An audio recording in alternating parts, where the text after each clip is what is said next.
Greetings to all the lovely ladies and gentlemen out there. I'm your host, the Pro Gent, and welcome to another episode of Opera Glasses.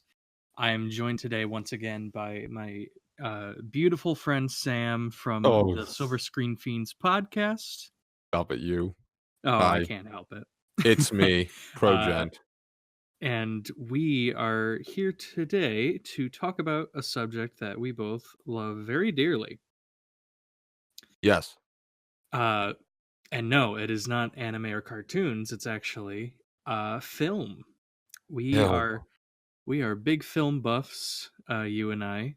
We every time that you visit, we always uh, enjoy a few really fun movies with each other, oh yes. So and many fun movies.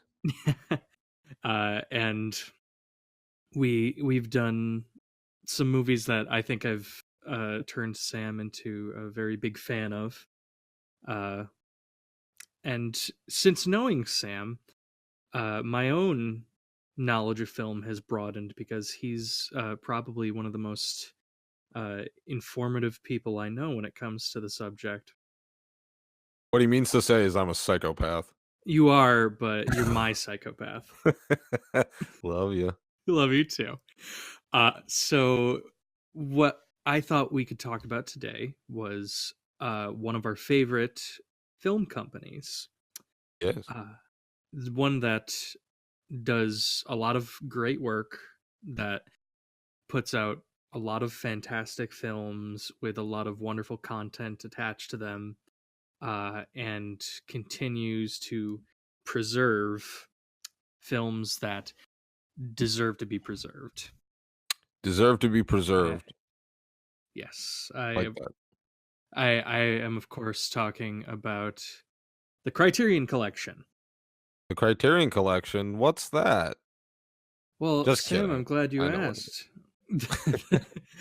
The Criterion Collection is essentially this giant library of film that has been amassing for, I want to say, about 35 years now. Yep, Uh, since the early 80s. yes. They are essentially like the originators of home media. With weren't they one of the first to bring laser discs out into the Yeah, end of the world? well, so basically, like Phil said, the Criterion Collection is a company that's dedicated to providing the highest quality restorations on anything from classic to contemporary film and anything art house. So they started, I think around 1984. So they were doing laser discs initially, and I believe Citizen Kane was actually the first release they did. You don't get much more meta than that. Oh yeah. Um, but then they switched to publishing on DVD format around the late 90s. I think it was like 98 or 99. Hmm. And then eventually, 10 years later, they plunged into the Blu-ray industry, and that's kind of the highest quality we can get right now. So, Which is which is really just delightful when you see the movies that they restore oh um, yeah. into that format, like anywhere from uh, Charlie Chaplin films Mhm. from the 1920s to uh, just Wes Anderson films of the modern age. Yeah, everything in between. Yeah, I think, like, their earliest restoration is probably the early 20s, and then their most recent is, like, 2016. Mm, So, they cover a lot, and the great part is that it's obviously they have a focus on important films in the industry, but the genre isn't limited. So, they restore anything from silent comedies to period pieces to exploitation to horror, like anything you can think of. So they are affiliated as this high end boutique label, but at the same time, they're not beneath appreciating any and all art. So that's one of the biggest reasons I love them, is because they don't specify, they don't like keep it super niche. Like, everything Yeah, that they're doing is kind of amazing. and I love the fact that they one of their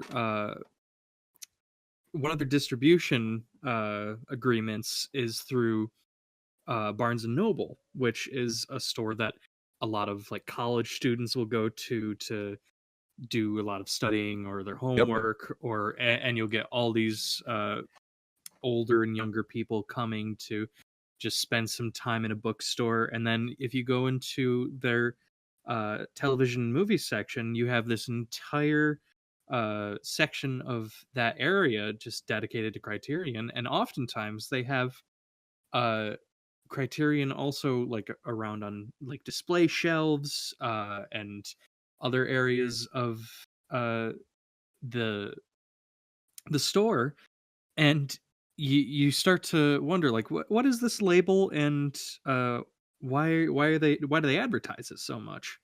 Mhm. And one of the best things about it is that you can get these movies for really good prices. These are films that uh you see these restorations, and the normal price tag on them is anywhere from $35 to $40, but uh, roughly twice a year, uh, the Criterion's website as well as Barnes and Noble have a half off special for about a month, and you can get these really wonderful movies for $20 or less. Right. And it's important to mention that, you know, that's half off of list. So a lot of people look at the price point of 20 or 30 or sometimes more for a box set, and they're like, well, that's a little bit pricey, but so much dedication and money is going into these things. Like, one Blu-ray disc can have, the full length track, then they'll have commentary, then they'll include features, which, like we mentioned earlier, they're kind of the pioneers for introducing that to home video. So, anything from commentary. They were the first people to put a commentary on film, and I believe it was with the Laserdisc edition of King Kong. And then they'll do directorial featurettes, then they'll do behind the scenes, then they'll do interviews from, like, Dick Cavett or Merv Griffith, and it's just, and they pack it into this nice little creatively curated little bundle, and the artwork's always commissioned by, like, a renowned freelance Just artist, and really wonderful artists. yeah, like, they I'm afraid to ask how much they're paying these guys to do this, but this is all out of love and passion, And and on that's top of that, like Mhm. you list all the things that are on the disc. Right. Like one of the other things to note is on top of the artwork for the case, uh, you also usually get a substantial little accompany piece in the Yeah. form of like a booklet or a poster. Mhm. And uh, in the case of of the poster, like you'll have the poster on one side, and you'll have essentially a booklet's worth of information on the other. Or if you have the booklet, it's just a little booklet of information. Yeah. Um, Probably the biggest thing in regards to that is on the release of Vampire, Mhm. uh, a Danish film from the 1930s, which comes with what is essentially a full length book, Yeah. which I have, and I think that Beautiful. it's a very beautiful film. It's a very beautiful little piece, and it's it's amazing that I got that for $18. Right. Yeah. Um, it's something special, I mean, we're more than happy to support them, and there's a lot of people out there who obviously don't have a lot of disposable income, but they know that it's important to support a company like this because it's much more than a pretty looking box with a disc loaded with features. It's about film preservation. And Hmm. that's something very near and dear to me. And I think I could speak on Phil's behalf and say for him, because we live in an age where if it didn't come out a day ago or a year ago, it's basically as if it didn't exist. And talk about that in perspective with films that came out 100 years ago. Now, I'm an old soul, so, you catch me on a Friday night, I'm probably watching a Cary Grant film or a film directed by Ernst Lubitsch or John Cocteau. Um, I can enjoy modern contemporary as well, but there's something special about those old films. There was a charm, and I think not only from a technical aspect where they were limited, but it's just you kinda had to try harder and really pursue that path, and and so I think it and brought the a lot of best out that, of everybody involved. yeah, and a lot of that is because it was a new art form for the time. Like nothing like it had ever been done, and to make sure that you succeeded, you had to make something that everybody would want to see. Right. Yeah. So you have all of this beautiful film that uh, I believe we've talked about this before on an episode of Sam's podcast, that what we have today in terms of the films that are actually preserved and released on DVD, Blu-ray, are essentially pittance in comparison to what we could have had if proper preservation had been done uh, well over 80 plus years ago. Sure. Because Absolutely. back then, you could have uh, directors or owners of companies burn film because they didn't like it. You could have them just throwing it into landfills because they don't have room for it, and they don't feel that it succeeded enough to keep around. Or the the storing conditions of the films were just so poor that they became moldy and just were ruined. Yeah. So Mhm. so you have probably tens of thousands of films from the 20s through the 60s that are all lost forever. And it's a tragedy knowing that that happened, Sure. but when we can take steps forward so that we never lose the films that we still have. And that's why supporting people like Criterion is so important. And not just Criterion. There's so many film labels that are working to preserve titles nowadays, and it's such an admirable thing that you can't help but look into every company and see what films they have, because every place does something a little different. Yeah. Uh, Um, I was just gonna add to that and say that another tragedy too is that they would frequently tape over reels to save money. So, like, for example, the first 10 years of The Tonight Show with Johnny Carson are not anywhere anymore because they would just film over it to save the studio money. And it's crazy, like what you were saying, how there's literally thousands and thousands of films that we lost, like films from notable people too, like Hayakawa yep. and Lon Chaney Sr. Hmm. and George Jessel. And they're lost films and they can never be found, but it's And like you these said, and that's these why people, it's important now for everybody to be doing what they're doing as far as ex- preserving film. exactly, and like the a lot of the people that you listed, people may have heard of them, but a lot of people don't know how important they were in their time. Right. Uh, like as I've talked with you about before, Setsue Hayakawa was the most famous silent screen star of all time, but so many of his films are just lost that that title goes to Charlie Chaplin because his films were preserved. And Oh, just quick not segue, just quick side note. Hmm. For anyone who doesn't know who that is, which is probably all of you because all of his films are lost, and that's the point of this conversation. He was Colonel Saito in The Bridge on the River Kwai.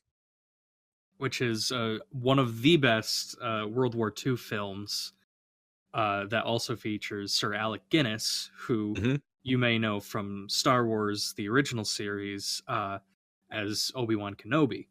And the and I think that this movie is fantastic because it's one of the few instances where you can still see Hayakawa, and he's just such a phenomenal actor.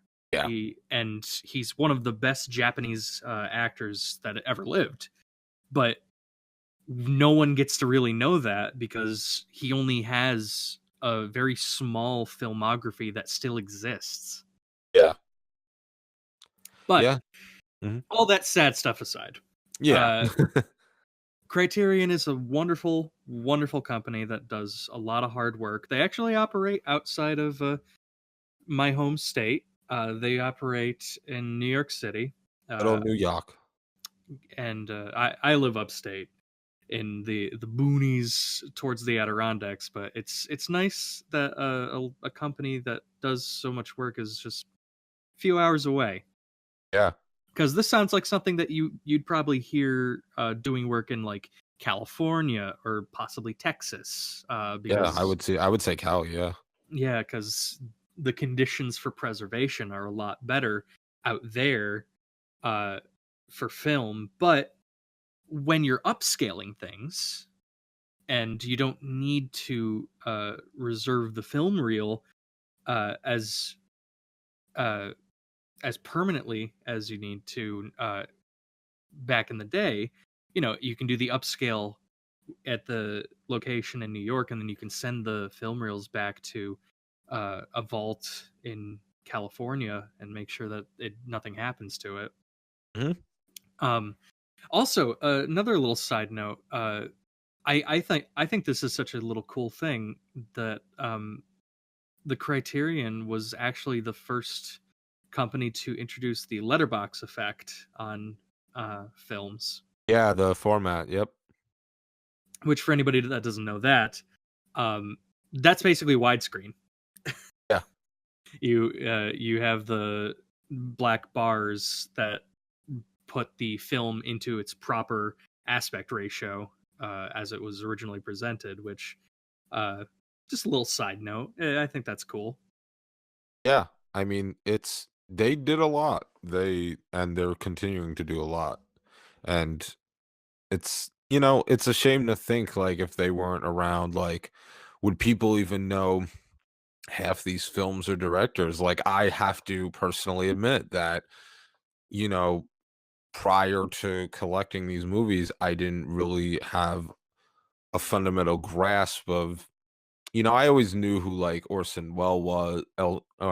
I always knew who like Orson Welles was, or Hitchcock, or you know Jean-Luc Godard, but I didn't really understand the impact of their films, and Right. to have it presented in such a easily available format is just still kind of blows my mind. It's phenomenal, Yeah. and filmmakers from around the world who have left such wonderful footprints in the world essentially are just it's just something special. So with that in mind, Yes. I would love to start uh, a few little questions so that we can do a little bit more nitty gritty on some of the stuff that we personally love in the Criterion Collection, just like individual directors, movies, and actors that happen to appear a little bit more often on the list. Let's So, do it. let's start with director, since we were talking about that. Um, so here's a my first choice for we'll say two Okay. directors that I particularly have a big fondness of. Mhm. And this should come as a shock to no one, but one of my favorite directors of all time is Akira Kurosawa.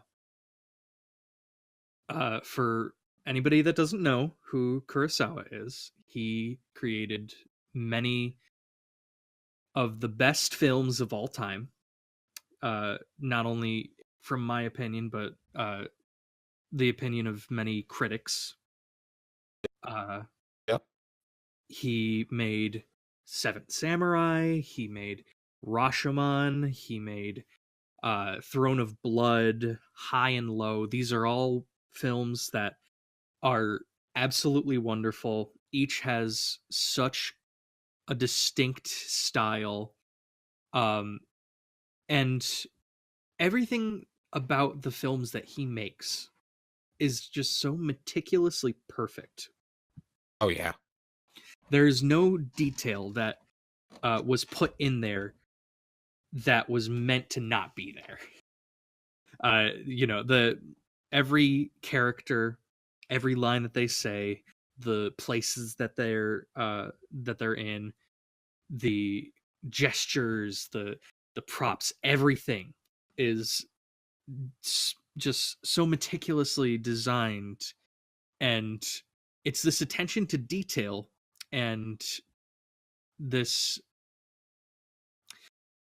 this wonderful mind who also worked with some of the best Japanese actors that have ever lived. I think I know where this is going. We'll get to there later. Uh, Okay. uh, that brought us these films. Some of these films of which are uh, the most referenced of all time. Oh yeah. Particularly Rashomon and Seven Samurai. These are films that have been uh, the inspiration for various uh,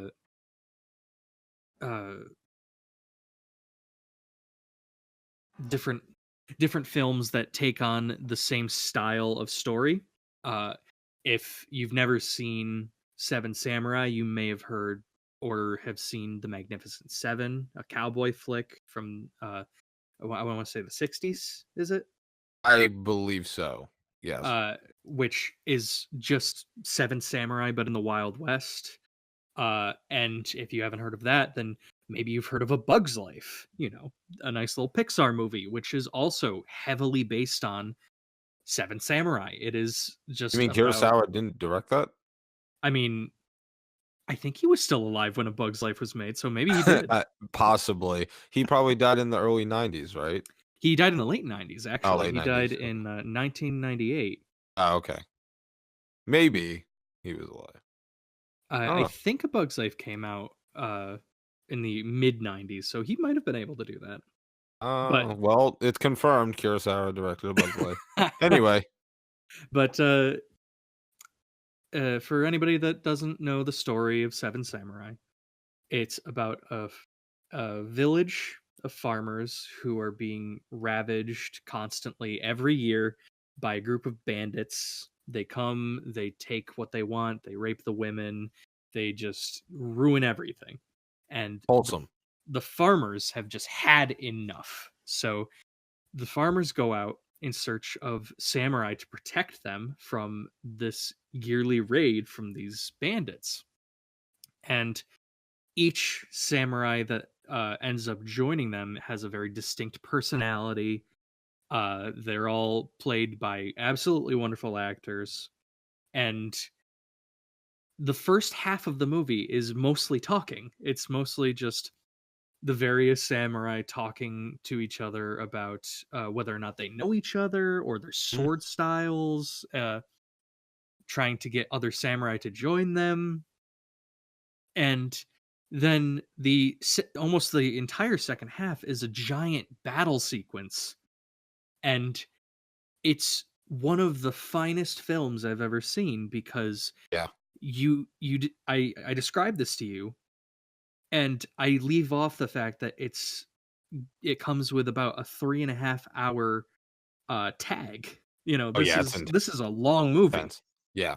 This is an epic. This You will need a is bucket to pee. and yet the best part about it is I'm never bored when I'm watching it. And that's something that is so important for a long film like that. Yeah, if you're like, ever if you're ever bored in a long movie, why do you want to keep watching it? also, But just keep in mind the last time you did something for 3.5 hours that was boring or that you were interested in, which felt better? yeah, really, like it's and you can include like Harry Potter marathons or Lord of the Rings marathons and Mhm. on that. So it's Sure. like people are used to sitting through long movies. Like Return of the King is a 3-hour movie if you're not watching the extended edition, which what's Sure. wrong with you if you aren't?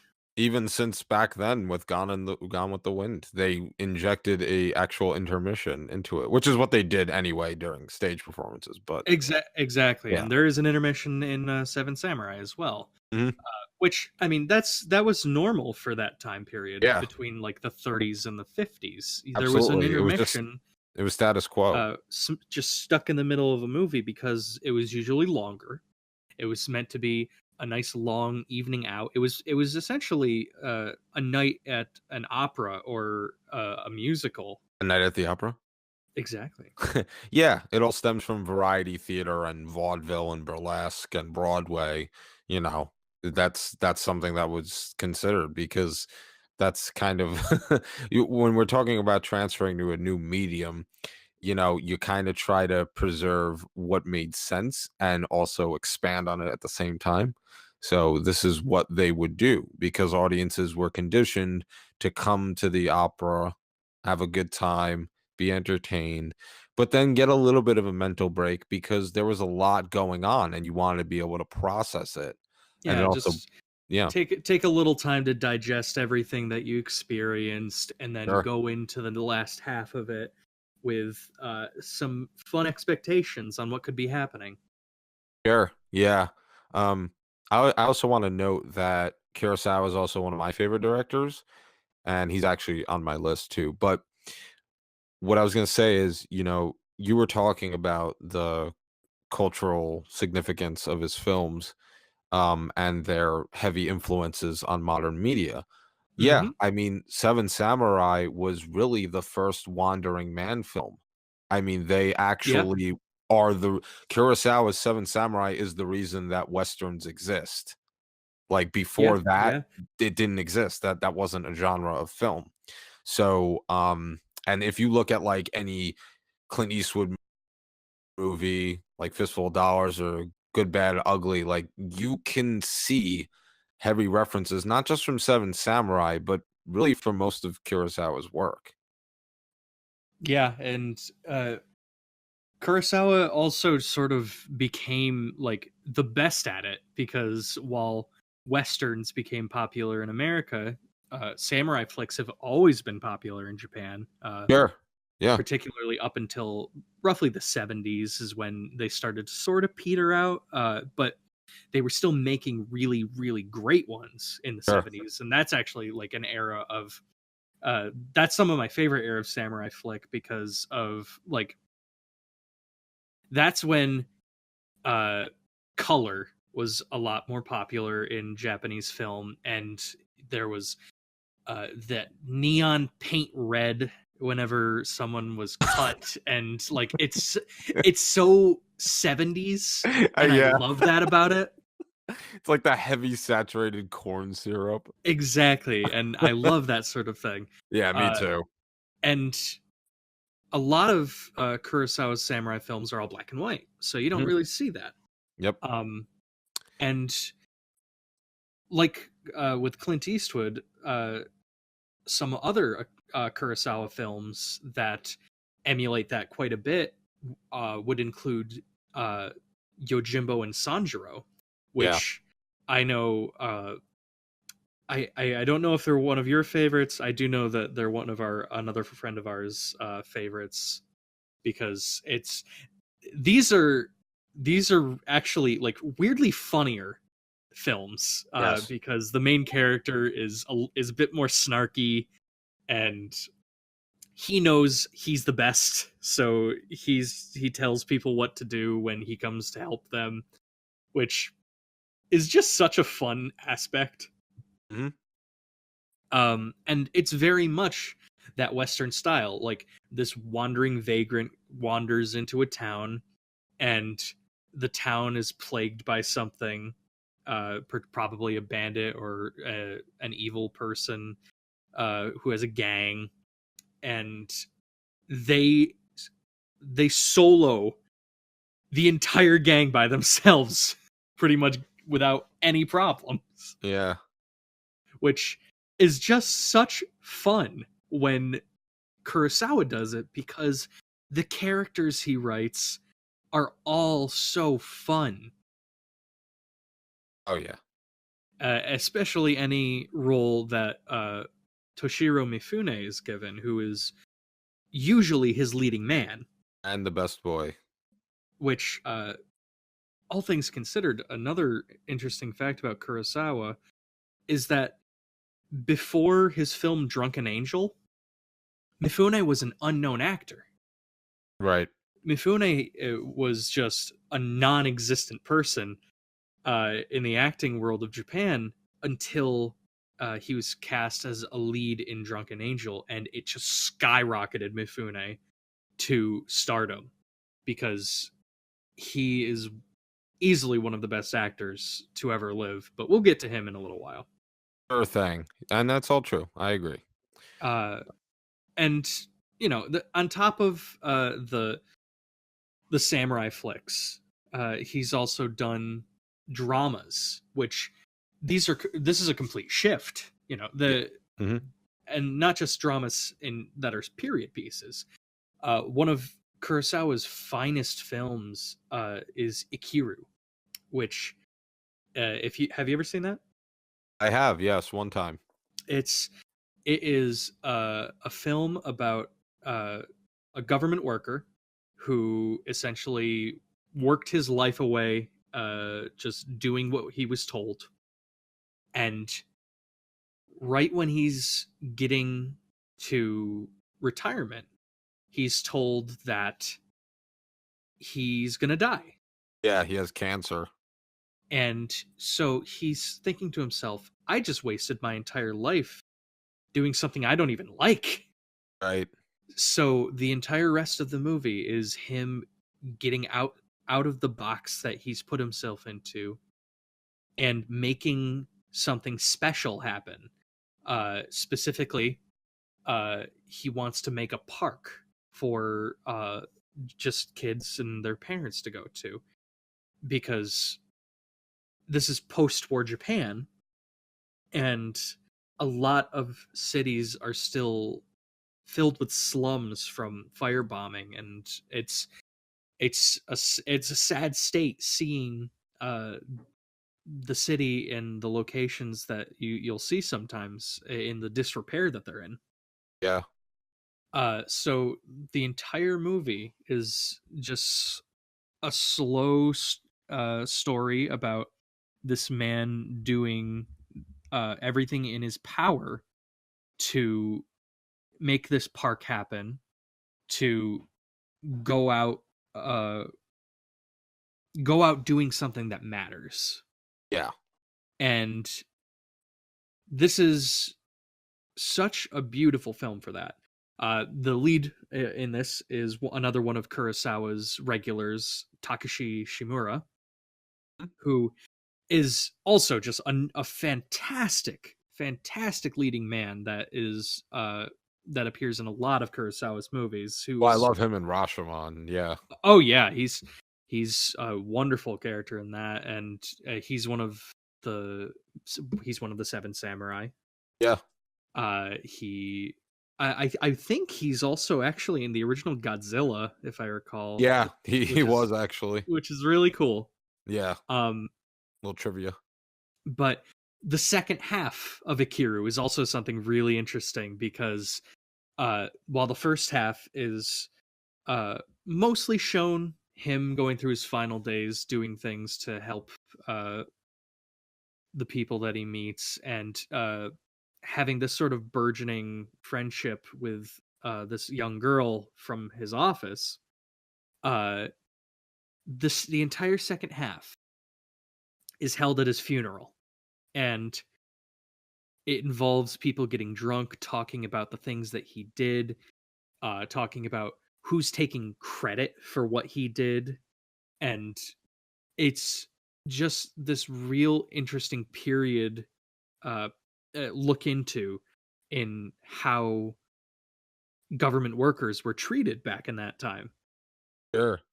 and Bureaucrats, mostly. and it's just yeah, and it's just it's both simultaneously sad but really eye-opening, Yeah. and A little beautiful too, very honestly. beautiful, Yeah.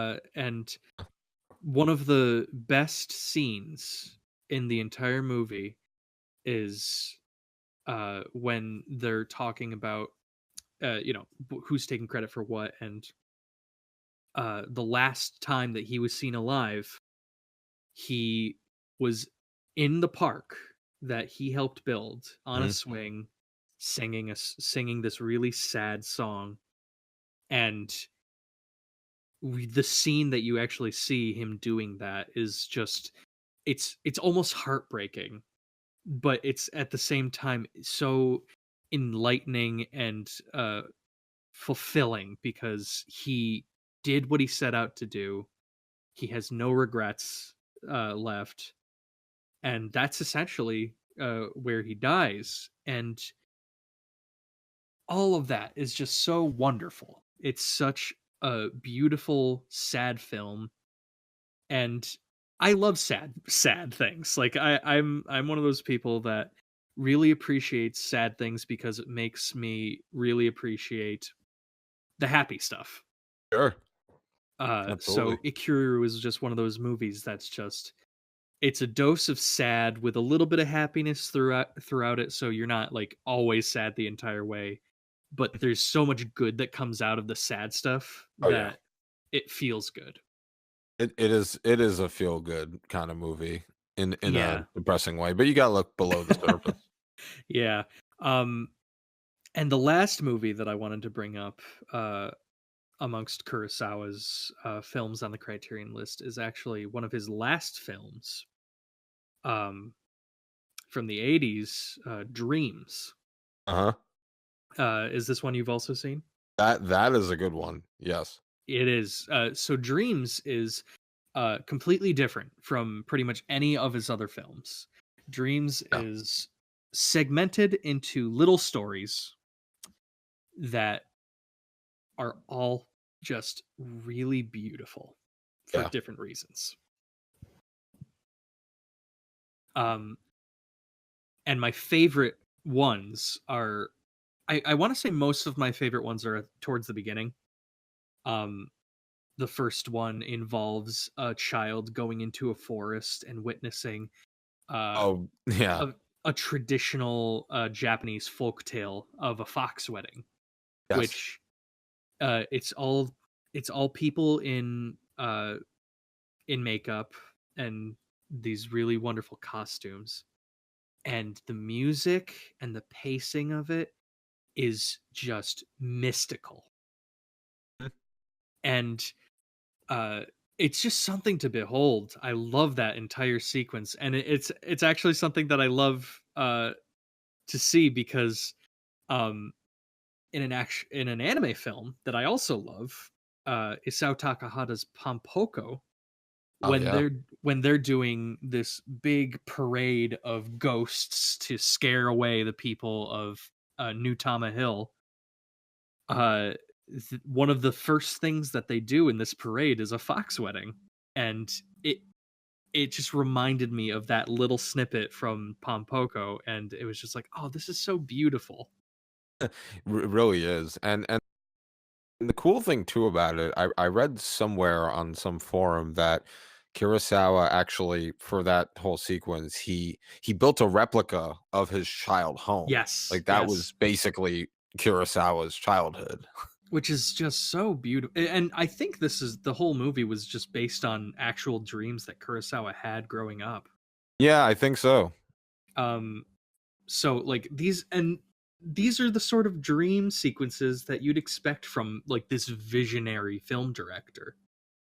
Um, the story that follows that is another favorite because of the colors and Yeah. the music. Uh, it's based on uh essentially a doll set I don't know the exact name of it off the top of my head. I wish I remembered it because I'm at the very least familiar with it. It's essentially uh, a like tiered shelving system that have various levels of royalty, all seated on levels that rise up to the uh, the highest uh, the highest tier. And I know it's a very traditional Japanese household sort of thing, and I don't know the exact purpose of it. I don't recall if it's just for decoration or if it's meant to give good luck, but the whole sequence is done in this beautiful camera angle Mm. where Oh yeah. it's a tiered hill and there are these people all dressed as these dolls with various instruments in various costumes, and they do this beautiful little presentation to this child who comes to see the trees that were once there and have all gone away, and the memory of the trees are these dolls that after their performance they just disappear. Yeah.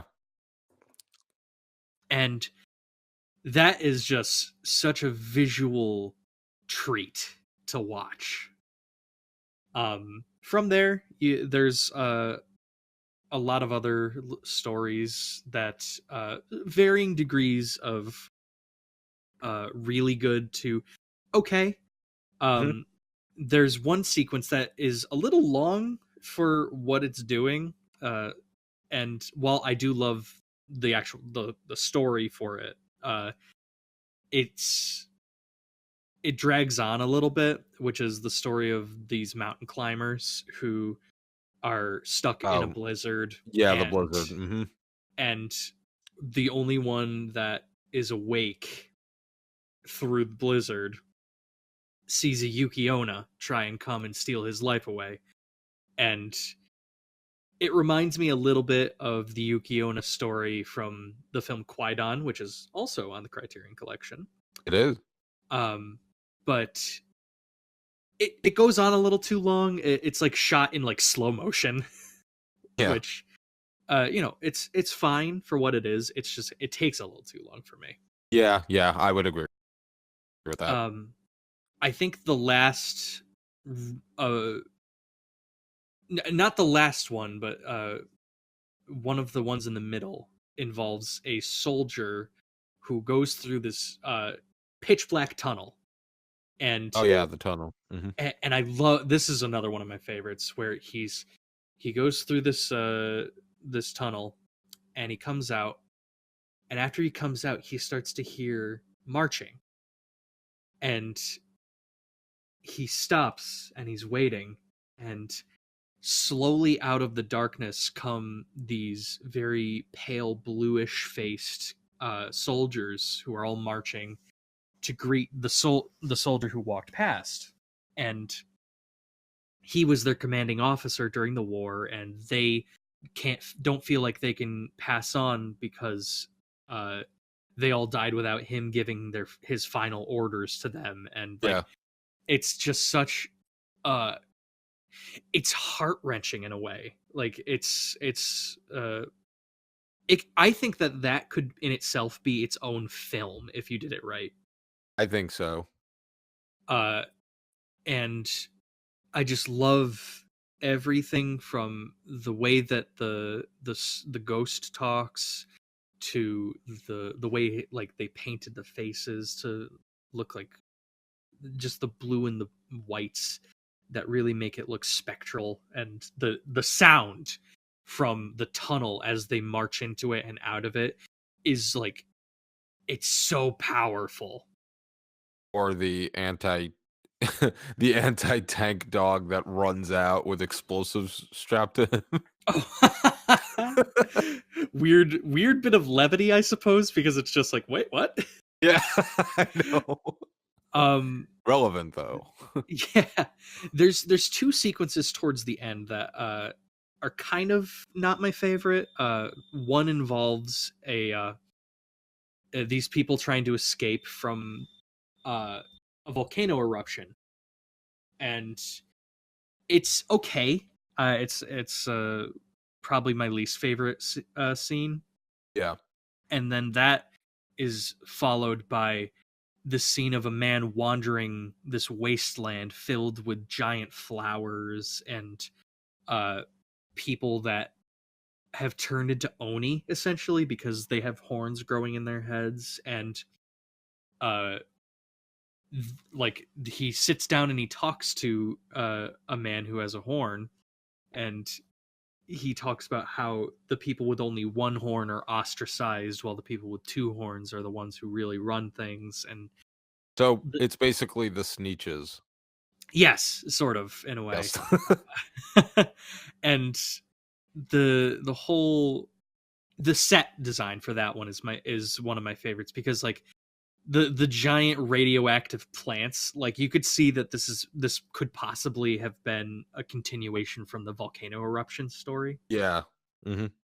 um but the final scene is also one of my favorites, which involves this man coming into a town that is uh filled with houses that all have water wheels and it's got a beautiful river and he's talking to a man who is this who's describing that there's going to be a festival that's going to be going on for a funeral and the entire like last 5 minutes of the movie or so I want to say are just a parade of a funerary procession done to this wonderful traditional song uh, with beautiful dancing and choreography, and uh, it's just such a visual treat.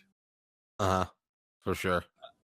And it's a complete. This entire movie is a complete departure from everything else that Kurosawa had ever done in his life, and I think that's why people don't tend to like it as much. Hmm. But I love it. I love the colors and so many of the sequences to the art direction, the camera angles in some of these are just fantastic. Particularly the one of the tiered peach tree bit where it's just he achieved such a perfect angle where it just doesn't look like they're standing on anything, and Hmm. it's just such a gorgeous film. And where the hell else are you gonna find Martin Scorsese playing Vincent Van Gogh? Oh my god, I completely forgot about that How could you entire. forget that? I forgot that sequence, and I actually really liked that one. That Yeah. is, it's such a weird sequence, but it's actually really visually just eye catching because It it's like it is, yeah, he's walking for sure. on essentially green screens, but it doesn't look like it half the time. It looks like he's actually walking in like these sketches that are all based on Van Gogh works, and it's so good. Yeah. um so I've rambled on about some of my favorite Kurosawa films. What would you say is one of yours? What, one of my favorite Kurosawa films? Yeah. Oh, that title, well, actually, I would say top 2 would be Throne of Blood and Rashomon, and Throne of Blood, gotta love Throne it. of Blood is easily one of the greatest tellings of the story of Macbeth ever, Mm-hmm. and we got our boy Mifune in it, and it's just very, very intense and powerful, and like, that's a movie that I don't even wanna actually talk about just because you have to see it. Like, there's nothing I could actually say that's going to give you an idea of the it's real emotion it's of the movie. it's not going to do it any sort of justice. No. But that, I would say, would be my number 2 favorite Kurosawa film. my number It's a good one pick. favorite would be Rashomon, and that's for an abundance of reasons. Um, for a while, that movie kinda sat high on my must-watch every single movie list, Right. and it took me a while to actually watch it, and Hmm. once I sat down and watched it, I was like, "Holy shit." Like, if you had to measure the impact of Rashomon on the film industry, just think the last time you watch like an episode of a sitcom or a cartoon, and if there was ever an episode where multiple characters are retelling a story from various viewpoints and they end up like exaggerating details and omitting information, that's where it came from. Rashomon was the source Yeah. material. It is responsible for that format that you see now in It's almost any show or series. it's even called the Rashomon effect. Yeah, exactly. Um, and it's great because, to me, Kurosawa, what he really wasn't a director. He was kind of like a musician to me Hmm. because he had this strategic way of using lighting and choreography, and he ended up creating like this contained cinematic universe inside of every film. And I would equate that to, someone like Ingmar Bergman. Like, that's what he Oh, for does. sure. So, I believe that they're kind of on the same level in that aspect.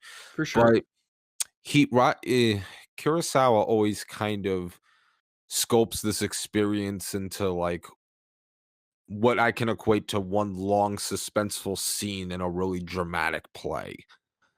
And Hmm. and it's great. Like, it's the power of perspective is, like, really what separates this movie from not only the rest of his filmography, but most films. I mean, you have a literal forest of lies and deceit, Hmm. and you you get these conflicting stories about a murdered samurai and a wife and a notorious bandit testifying in court, and you don't know who's actually telling the truth. And And basically, the I truth of the movie is that you may never know the truth about a situation. So all you can do is exercise your best judgment and base what you've learned and try to make a judgment on somebody's character. exactly, and I love that the message that it shows is portrayed by the fourth witness outside of the trial, Yeah. Uh, where you also get a side of a story that you know that essentially the whole end piece is the culmination of all of these testimonies and like what can you constitute as truth and what's a lie, and and they just find this abandoned baby, and like it's just this really wonderful message on what you live for. yeah.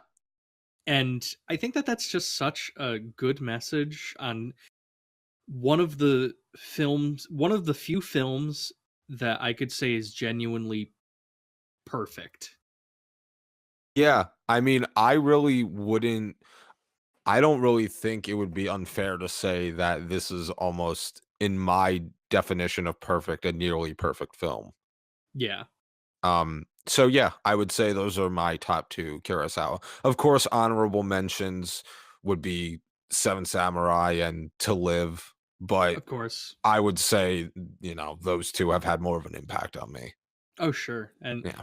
there's just so many in Yeah. his Way too many. filmography. Like it's hard to talk about how good all of his movies are when all of his movies are so good. Seriously, that's an understatement. You could literally pick one So I blindly and you'll guess love it. since I actually ended up covering one of each of ours, why don't we go with your second pick next So, uh, for directors? so I will go ahead and, I when I was originally making this list, I was like, "Oh my god, there's way too many. I don't know how the hell to narrow this down." But so I ended up just picking who came to my mind the quickest. Mhm. And so for me, one of those people would be Orson Welles. Of And course.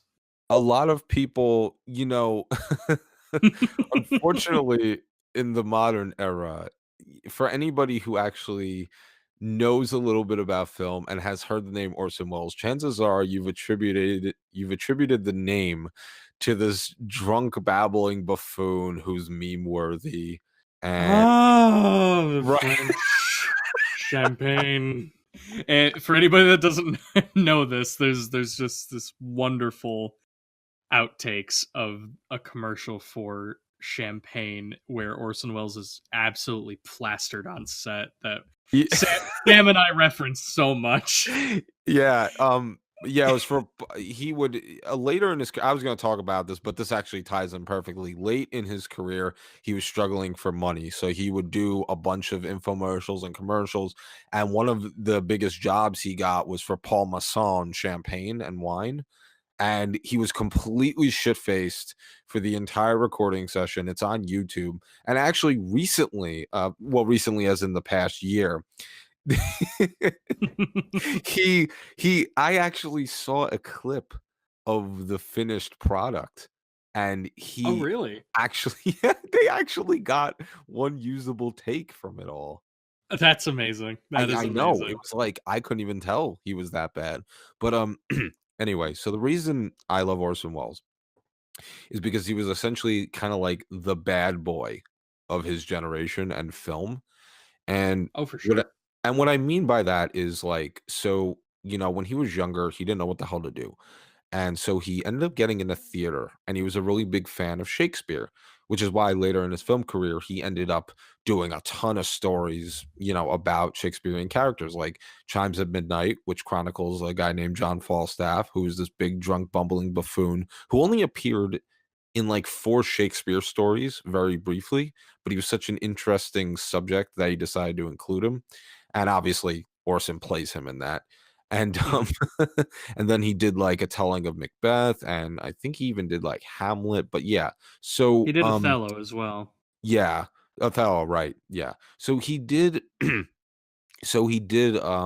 a bunch of theatrical plays, he was very into Shakespeare, so that's kind of what he was doing, and then, you know, he and that was kinda, like, early in his life, and then he shifted to radio, and, he was simultaneously doing theater and radio at the same time, and so he actually like we were saying, he really loved Shakespeare, so he actually adapted a performance of Hamlet, um, and I think they even gave him a script for Les Mis?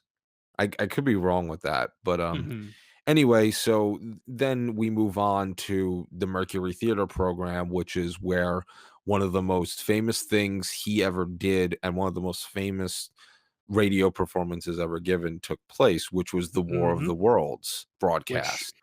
which, So for mhm, anybody that doesn't know, this was actually, like, a huge scare yeah, because everybody thought that this was live happening. This was he was so, uh he was such a good actor, and he was such a good, just performer in general, that everybody believed that what he was saying was actually happening. yeah, and actually, I'm pretty sure that it escalated so badly that even Hitler mentioned it in a speech. He I was think like, so too, yeah. "This is actually happening." So, S he did this a day before Halloween. I think he did it, like, Halloween Eve, like, the Right. night of Halloween Eve, so it made it even more silly yet convincing, but basically, after that, he got a slew of offers. They're like, "Holy shit, like, we can't believe you pushed the envelope like this." So, Mhm. he eventually signs with RKO Pictures, which no longer exists, but they were, like, basically the top dog in film, and they had a rocky start, but that's essentially where he rose to fame and prominence with his one of his greatest films and one of the greatest films of all time, considerably of course, which is Citizen Kane.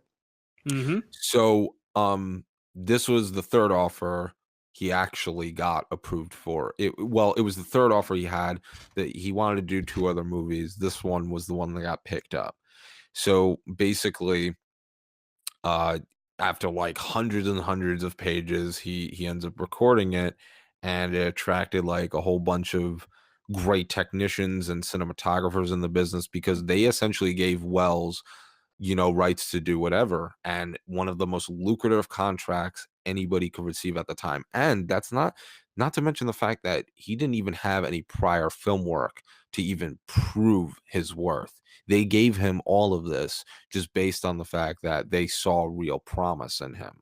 Hmm. So so Which imagine would like never happen again in today's day. oh no, no shot. Never, never, Um never. right. So obviously, Citizen Kane, when anyone thinks of movies, you've heard it, even if you don't know what it's actually about. You've probably heard the name Citizen Kane. Hmm. And there was a whole issue with production on it because basically what Orson Welles was doing is he creates this film, and it's about this guy, Charles Foster Kane, who is, this huge paper reporter. Well, first he's a reporter, then he becomes a big executive hotshot. He owns his own newspaper business, and the story is actually loosely based on William Randolph Hearst, Right. and a couple other rich tycoons, but it was mainly like Randolph Hearst. And so, Orson Welles narrated it, he directed it, wrote it, produced it, starred in it. And, the big controversy around Citizen Kane was that, because of the fact that William Randolph Hearst and these other guys had such a big stake in media, they basically threatened to blacklist him and RKO if they actually released it. And for a while, they were thinking about shelving the whole project. And then, Which, like, unlike a lot of Orson's other projects, which uh, to this day have gone unfinished, like, imagine a world where this was one of those projects. right. Yeah. And that almost happened. And so Citizen Kane obviously enabled him to move on and do, a wealth of other film.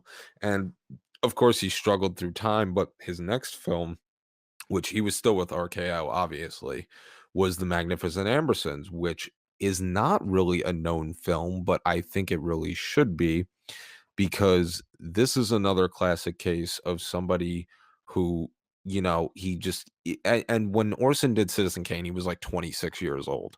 Mm. So he essentially, by the age of 26, he already performed one of the greatest radio fiction stories ever and one of the greatest movies of all time. Of course, at the time, that wasn't the case, you know what I mean? Oh, of But course. suffice it to say that's the impact of his legacy. So then he moves on to The Magnificent Ambersons, which I think was 1942. Mm. And this movie is important because it's like this really fucked up melodrama about this family who like becomes super wealthy. Well, basically, the production of this movie was just riddled with problems. Hmm. And they wanted to, when he presented the original, I think the original final, once everything was finally edited and, post production, I think the original runtime was supposed to be like 2 hours and 30 minutes or something like that. Hmm. Or, um, yeah, something like that. I'll say it was definitely like at least a 2 hour film. Right. So RKO was so concerned with, the adaptation of everything that they kind of were like, I don't know if audiences are really going to sit here for this.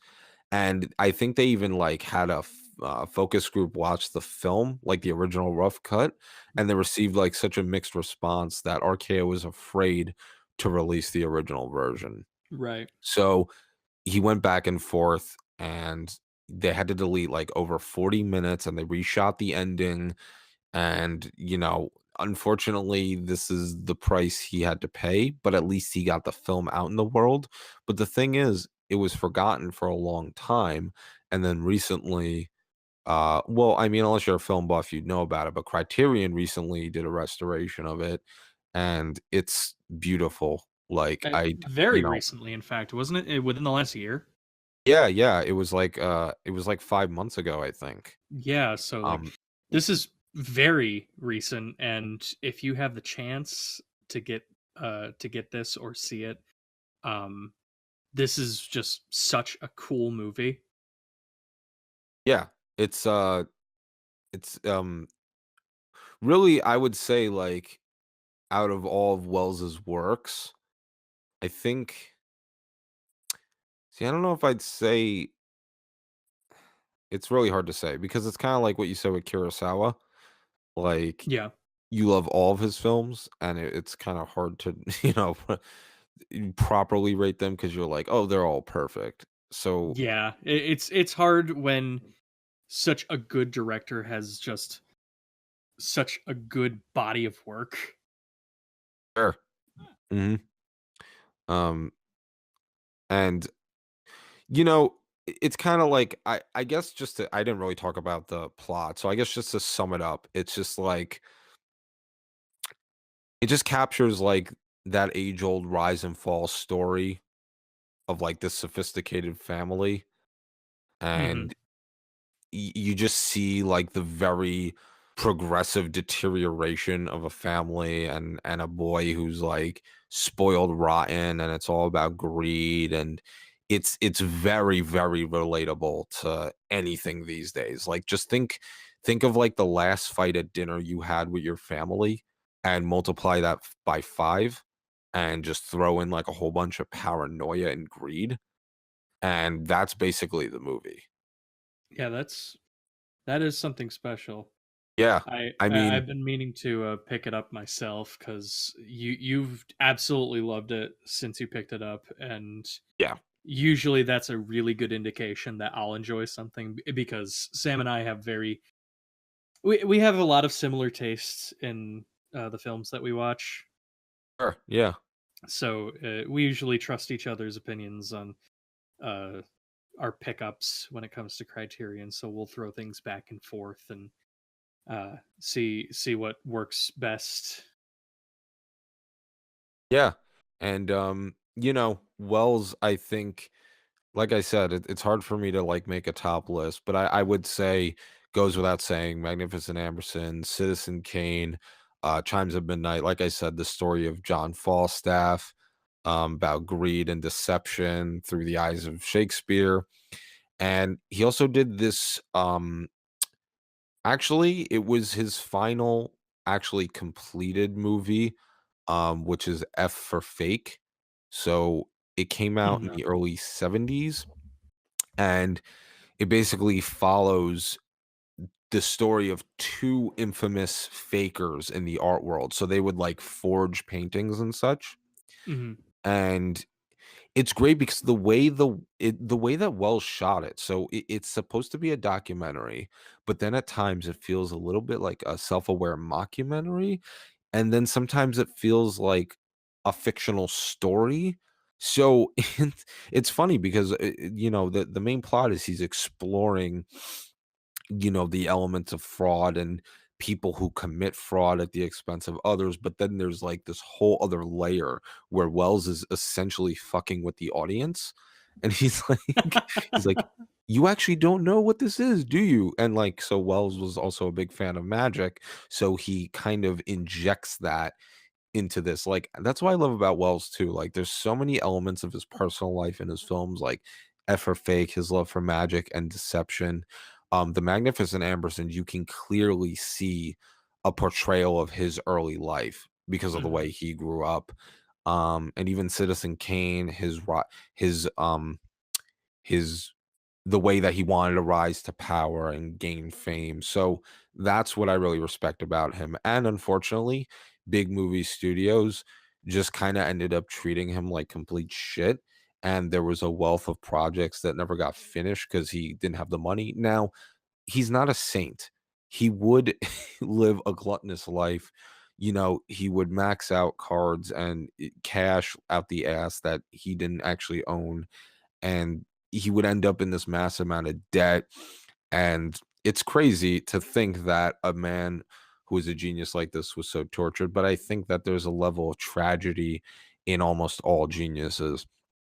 Oh So yeah, I mean, uh, when you go from filming Citizen Kane to having to be on a seat at a Dean Martin roast, I mean, you see how hard the highest have fallen. yeah, that's true.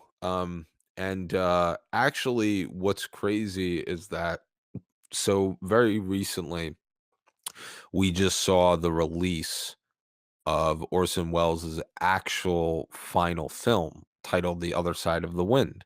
So what happened was Wells did a whole plethora of projects that never saw the light of day. Like there was one story about like Moby Dick, and then he did like a whole bunch of other things, but they never saw the light of day. So, but one of these projects was called The Other Side of the Wind, which he did a significant amount of work on.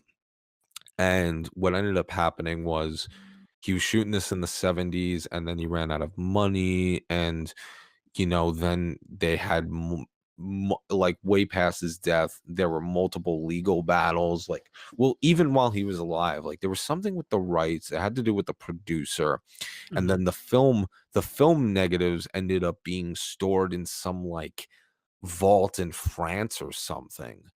And then only in the past couple years was it announced that you know Netflix was gonna help out with the effort, and they ended up getting everybody to work on it, basically like finish the development and you know mix the audio and color correct. And well, I mean, it's like it's weird because the story is about this director, and like I said, he injects himself in everything, and this movie was clearly about him and his final Right. days struggling as a director.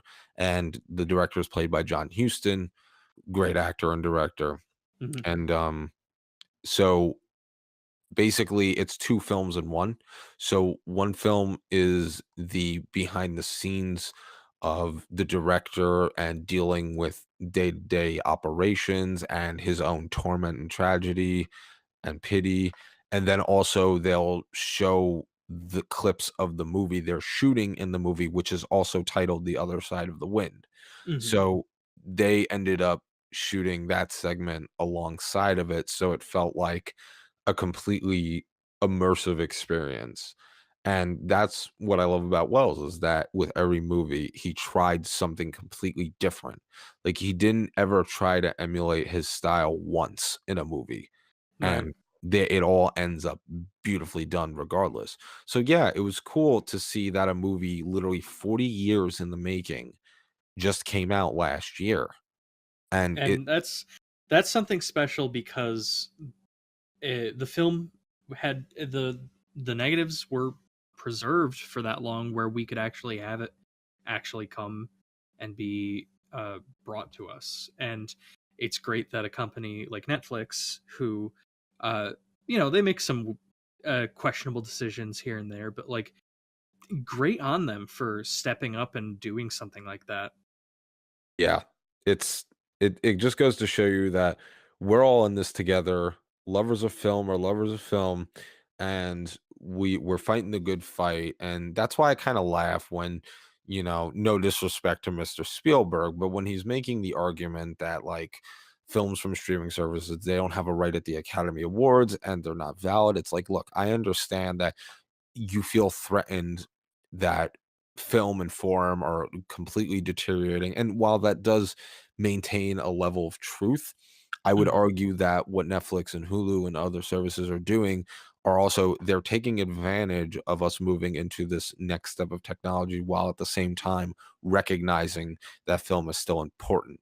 And Yeah. obviously we kind of have to move on from our ways, but it's also important that we're still realizing the impact of people like Orson Welles or Chaplin or Kurosawa, and they're kind of bringing that to light in their own ways. So the fact that they handled this movie was great. I mean, like I never thought I could say, in 2018, I'd be watching A new Netflix Orson Welles movie. presents Netflix presents The Other Side of the Wind by Orson Welles. Like, That is something special. that blew That my really is. mind, dude. I was, like, beyond excited when this came out. So, yeah, I would say that's about all I wanna talk about with Wells because I'll sit here and ramble for 3 hours. Um um, Mhm. okay, well, the other director that I had on my list is probably a good departure from these two very serious directors who had uh, a lot of dramas in their repertoire. So we're going to take a nice shift and we're going to go to the surreal and the imagination of Terry Gilliam. Oh, yes. Gilliam is one of my just all-time favorite directors. Um, and for anybody who doesn't know who Gilliam is, Shame. he is one of the members of the British comedy group Monty Python. Yes. Uh, Specifically, he was the animator on it. So all those crazy cutout animations you see that make no damn sense, he was responsible for those. he's just such a brilliant mind, and I absolutely love everything about him. Uh, Yeah. he was the only Python not born in Britain. He was born in America. He went to school up through college in Mhm. America, and he ended up going to the UK, looking for work, I believe, as a comedian, with these other guys who were working on a children's show called "Do Not Adjust Your Set," Yes. Yeah. which was essentially pre Python for the majority of the group. It included Gilliam, it included Eric Idle, Terry Jones, and Michael Palin. And he had previously worked on a magazine with John Cleese. So all of these wonderful uh, comedians came together for these various things, and they decided, hey, why don't we make our own thing? And so Monty Python was born, and some of comedy's best sketches came out of Monty Python's Flying Circus, the show that lasted roughly 4 or 5 years. Yeah, Um, something like that. Yeah, I think Cleese it was took 4 a seasons. leave from the show. Yeah, yeah. Cleese took a leave from the show for a while because he thought they were repeating themselves, which they were. Mhm. You know, you can only when you're in that format for so long, where you're making hour-long episodes of comedy sketches, you can only make so many things that are genuinely funny. Sure, But yeah, it's tough. but even so, for years they did such great work, and some of the weirdly funniest stuff in uh in the show was done by Terry Gilliam, who made these wonderful little like comic strip esque cutout animations that just sort of transitioned between sketches. And just from watching those, you really get a sense of his sense of humor and his imagination. Oh, definitely. So between his work on Monty Python, he had done his first film, which is probably not one of my favorites, but it's something that I recently got and I really liked, uh, being Jabberwocky. Yes, yeah, I still wanna watch that. It's such it it's like the originator of a lot of his tropes within his own directing style. He Mhm. makes these ridiculous characters in this ridiculous world uh, that have ridiculous problems. Uh, Yeah. and it's presented in this really imaginative way. And And a also lot has of a Criterion release. was that Also has that sweet, sweet cover art for the Criterion release. it does have a really good box cover. Um, so Jabberwocky, the lead is fellow Python Michael Palin, who I'll be talking about him later, Yeah, he's uh, brilliant. where he plays Dennis Cooper, the son of a Cooper, uh, oddly enough, who is in love with this fishmonger's daughter, who's just this uh, overweight, loudmouth girl who's ugly and just the worst person. She hates him, and this is just sort of one of those things that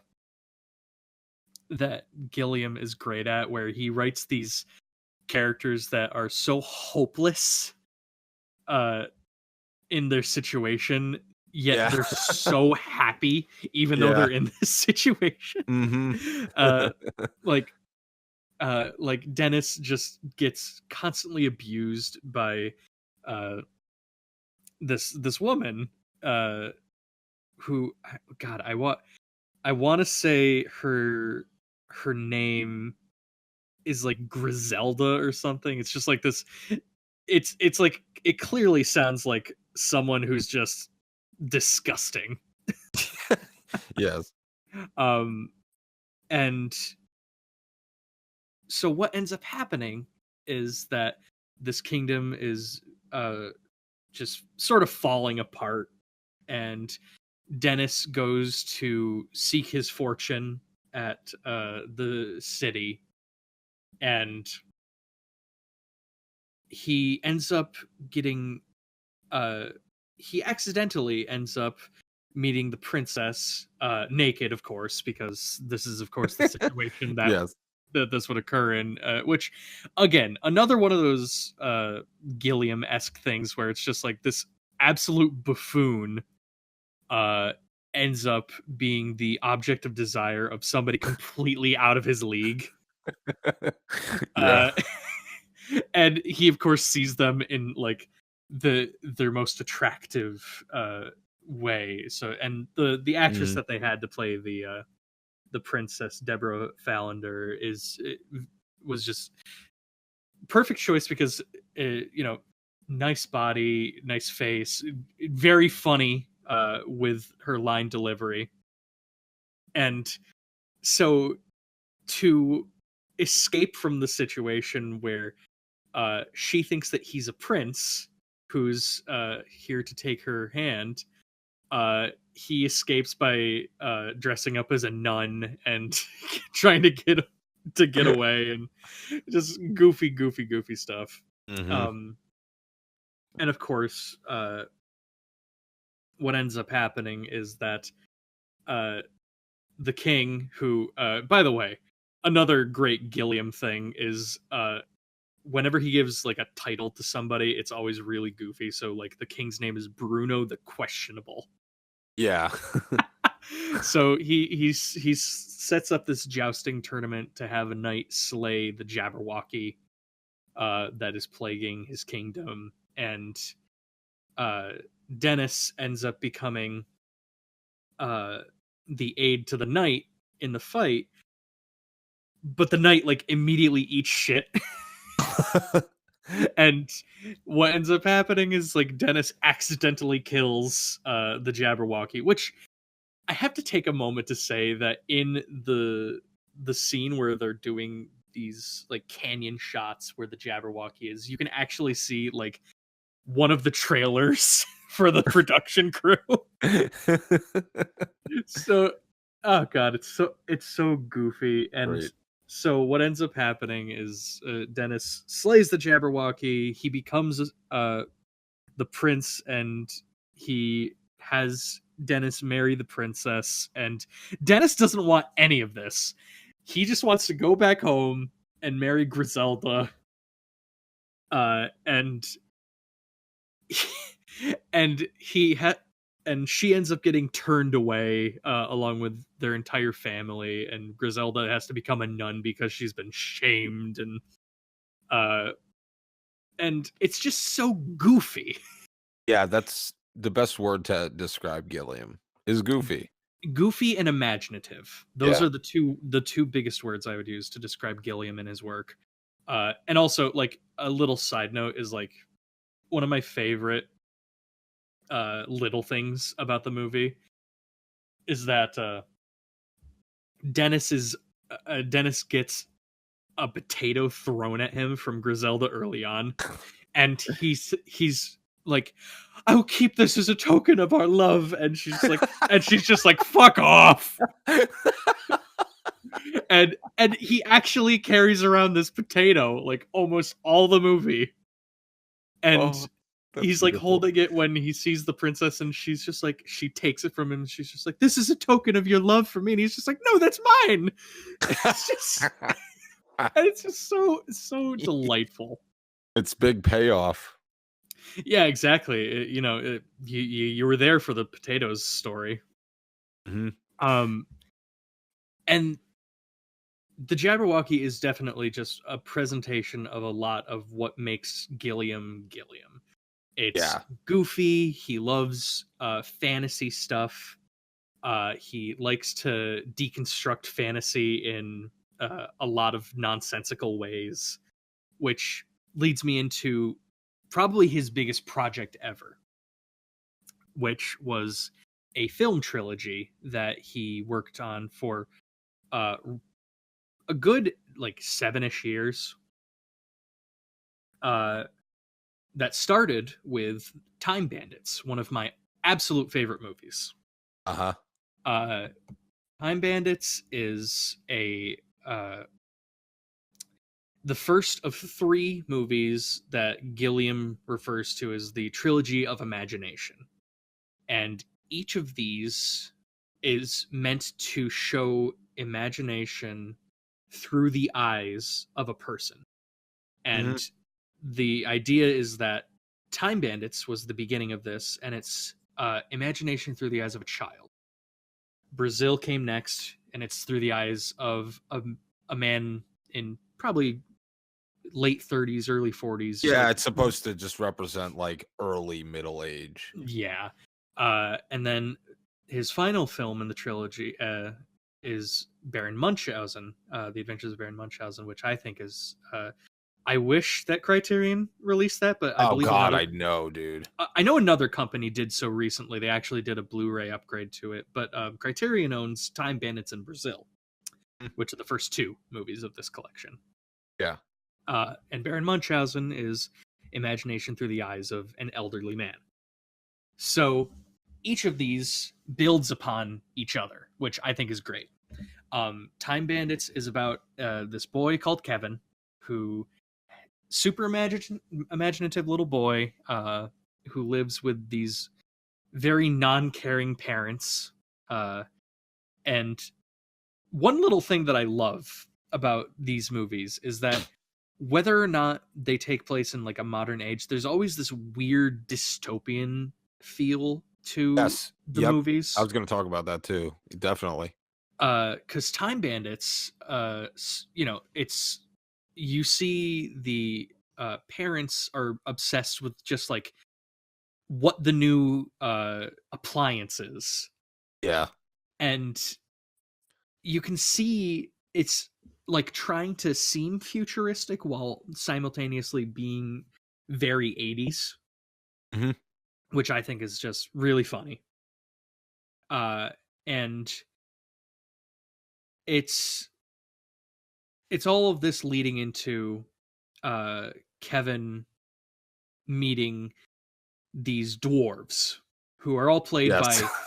by absolutely fantastic uh every single one of these little people actors were fantastic. Yes, uh absolutely. uh Probably the one that most people would know is Kenny Baker, Mhm. uh who Kenny Baker played R2D2. He's just very big in film for a long time. I'd say he's probably the most famous little person actor. Uh Yeah, we just lost him a couple years ago too. yeah, and he's a very great personality. Mhm. So, now you got uh Warwick Davis is another one that I would say is just a fantastic little person actor, as well as Peter Dinklage. So and I love that we have these actors in such great roles Yeah. in this modern age, because they deserve uh it's almost like a it's like a minority issue in Hollywood, where it's like you want more racial diversity, but you also forget like bodily and developmental diversity, Sure. which I think is also important, which is why I love things like American Horror Story, which has uh what one of the actresses in it has a developmental disease, and she's a wonderful actress. So I love representation like that. Um, so getting back to Time Bandits, Kenny Baker plays Fidget, which I love that name. Then there's David Rappaport, who another just he's got a great personality about him. He plays the lead dwarf Randall. Yes. Malcolm Dixon, Mike Edmonds, Jack Purvis, and Tiny Ross. All of these guys are just absolutely fantastic. Jack Purvis, in particular, is one that worked with Gilliam on more films. Mhm. Purvis, Purvis worked with him on Baron Munchausen at the very least. As the character Gustavus, which another just great role for a good actor. Yeah.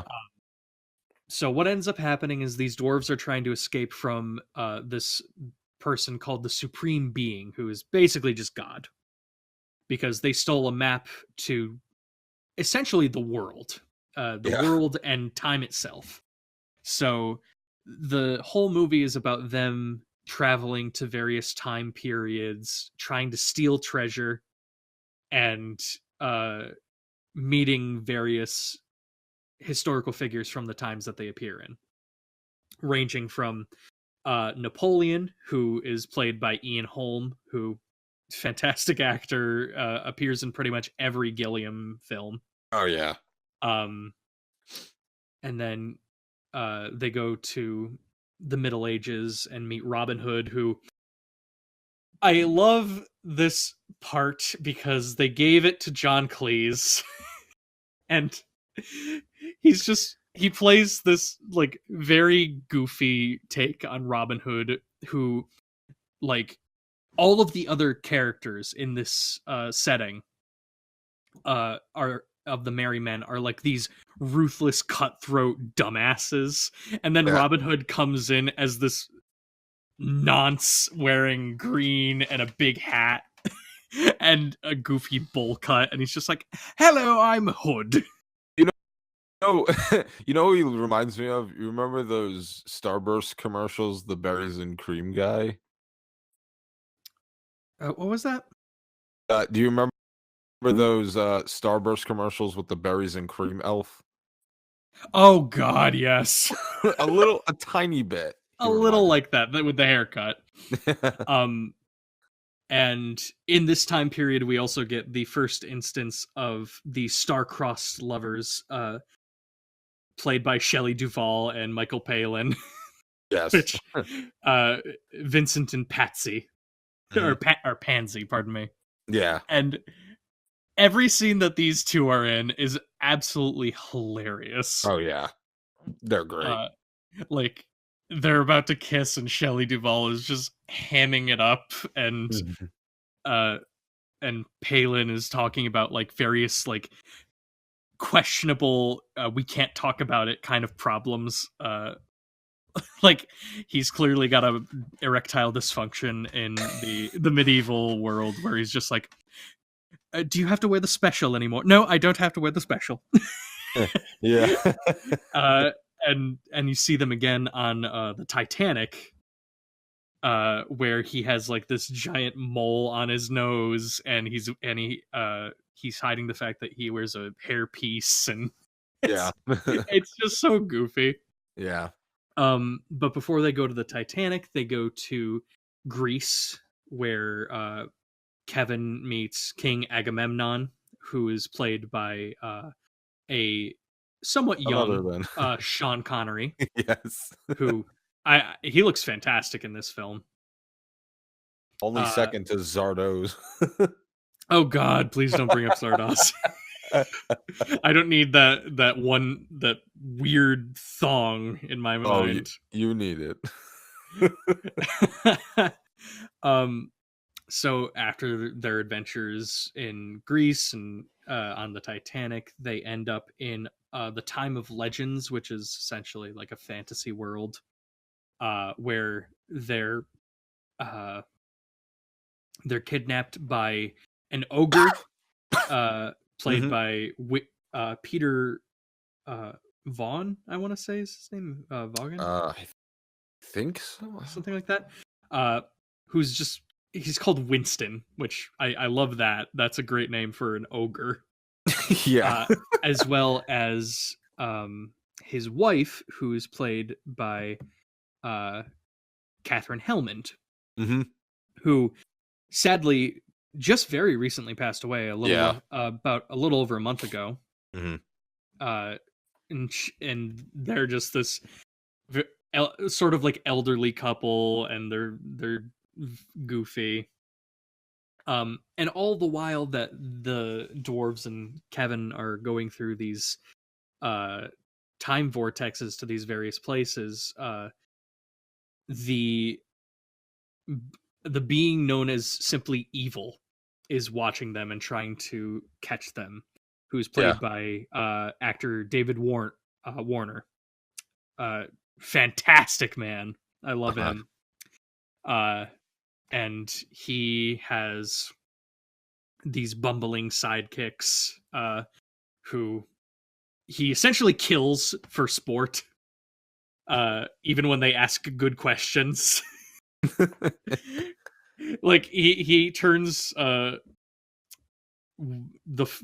probably the more dumb one, Benson, into a dog after he asks him uh why was he created, or why would the supreme being create something like evil.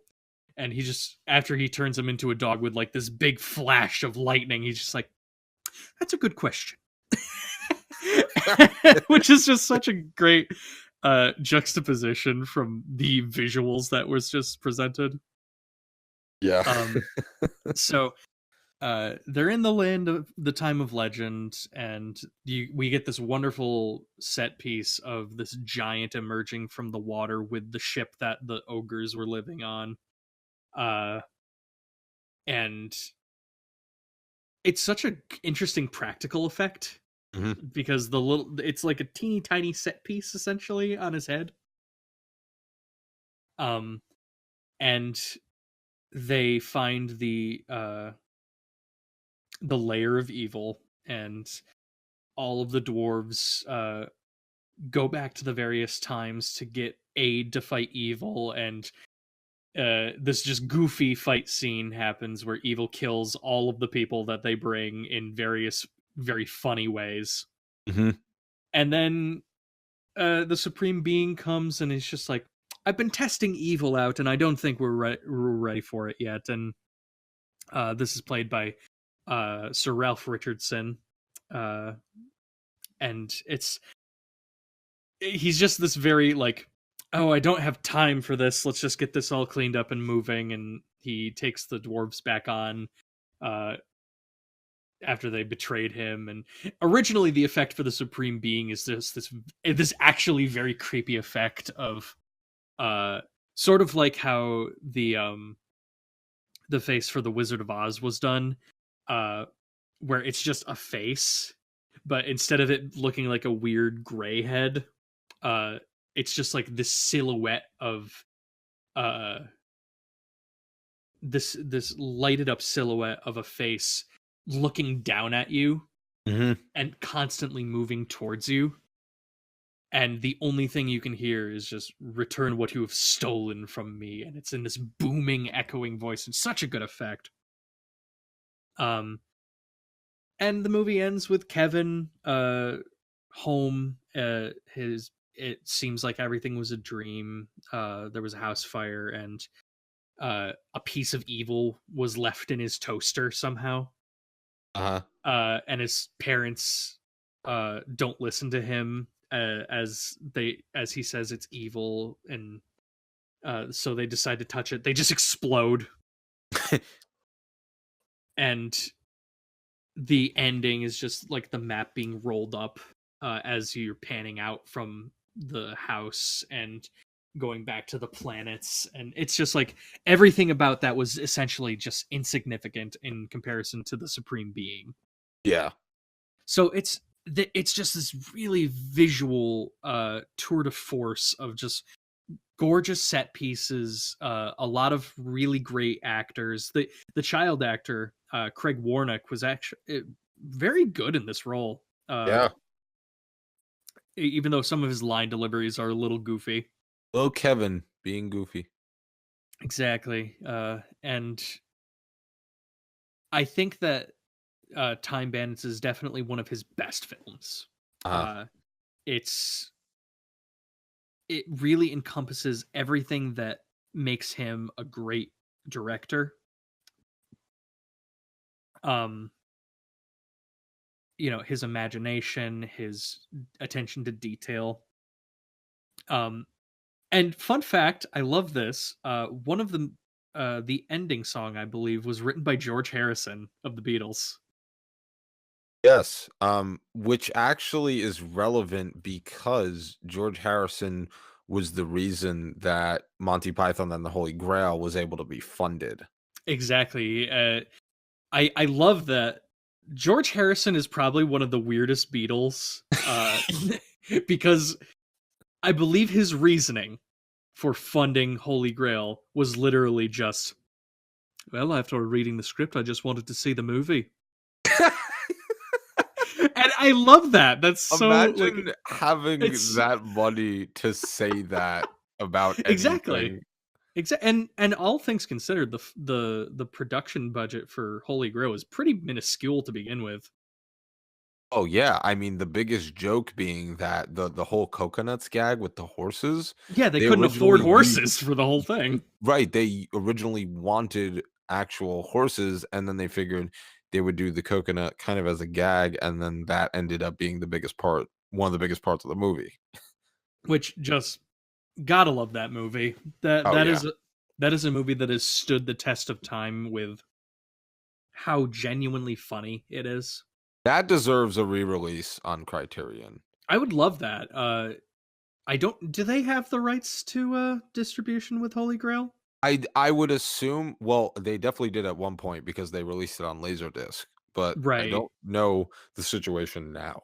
I because I don't know if know the that studio that owns I it. yeah, I know that they have the rights. Think still to Life of Brian, Yeah. which uh, Yeah. an even better movie. Like that's Yeah. saying a lot. Like Holy Grail is such a good movie, but I think Life of Brian is probably the best Python film.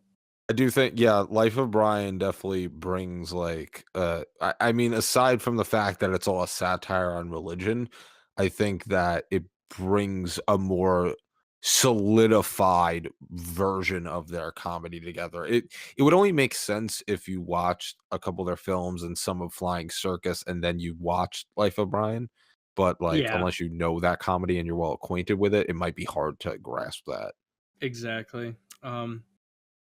And as much as I would love to go into the details on Brazil, I don't want to take too much longer on talking about Terry Gilliam because I know we still want to Yeah, get to some other things that will probably take up just as much time.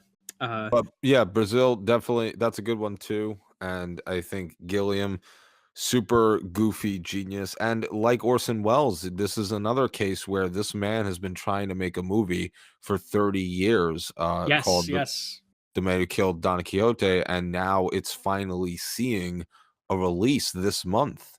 yeah. It premiered towards the end of last year, right? at It at Sundance, premiered, yeah, at a couple, festivals, and then now it's already gonna be out very soon. and it received a standing ovation, which really, like, this director deserves that Oh, because yeah. he's like, this is a film he's been trying to make for so long. The And man literally had a stroke recently because of the legal battles he's been facing over it. yeah, I yeah, mean, and Jesus Christ.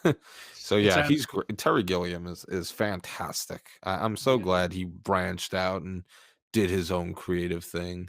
Yeah, and the role of Don Quixote is played by un, the lead actor in Brazil, Jonathan Pryce, Yeah, who is, I think, one of the best actors amongst the people that's worked with Gilliam.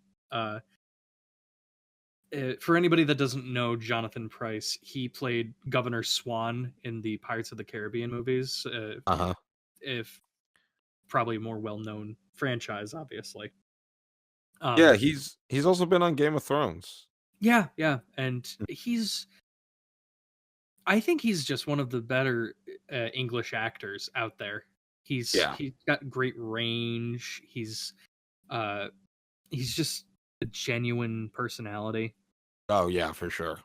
Oh, another one of the actors that like always appears in Gilliam's films and appears in pretty much every British thing you've ever heard of, but you never remember his name is Jim Broadbent. Oh, yeah, yeah. Nobody remembers Jim Broadbent, which is so sad because he's such a good actor. Mhm. Um, but I'll get to Brazil in a little bit because we're going to be talking about Michael Palin in a little bit. But next are on my list of things I'd love to talk about are we've talked about directors and we've talked about Criterion in general. So next, I'd like to do actors that appear in a few, at the very least, Criterion films, probably like one or two at least. Wars. Yes. Um, so I'll let you start since I started on directors. Who would you say is one of your personal favorites? So I would say, and this is difficult given the wealth of films in this collection. Of course, Um, I would say though that one of my favorite actors from any Criterion movie would probably have to be Cary Grant. of course. And for anybody who doesn't know who that is, he was basically um one of the most handsome leading men of the 20th century in film. Hmm. And he particularly came to prominence in like the early 30s going into the 40s. Then he kind of had, well, actually not even a second career, because as early as 1941 he appeared in a Hitchcock film called Suspicion, and then he worked with Hitchcock several more times, especially on North by Northwest, which is like one of my favorite films of all time. Hmm. But basically, born Archibald Leach, Cary Grant, an English-born gentleman. Kind of went on to do all. I think he was in vaudeville, I believe, for a little while, Hmm. and that was in the 20s. And then he started appearing in a bunch of these dramas, some pre-code stuff like Blonde Venus and Merrily We Go to Hell. And then he started to ramp up this style known as the Cary Grant style once he was cast in screwball comedy films like The Awful Truth, Bringing Up Baby, and my personal favorite one of I don't know if I could really, a lot of people, if you ask them what are like your top 5 films and rate them by number, I don't I've never subscribed to the idea that I could necessarily do that, but It's very hard. if someone had to tie me down and force me to do it, I would probably say that His Girl Friday ranks as like in my top 3. And because Very good movie, yeah, I mean, it's literally the definition of screwball comedy.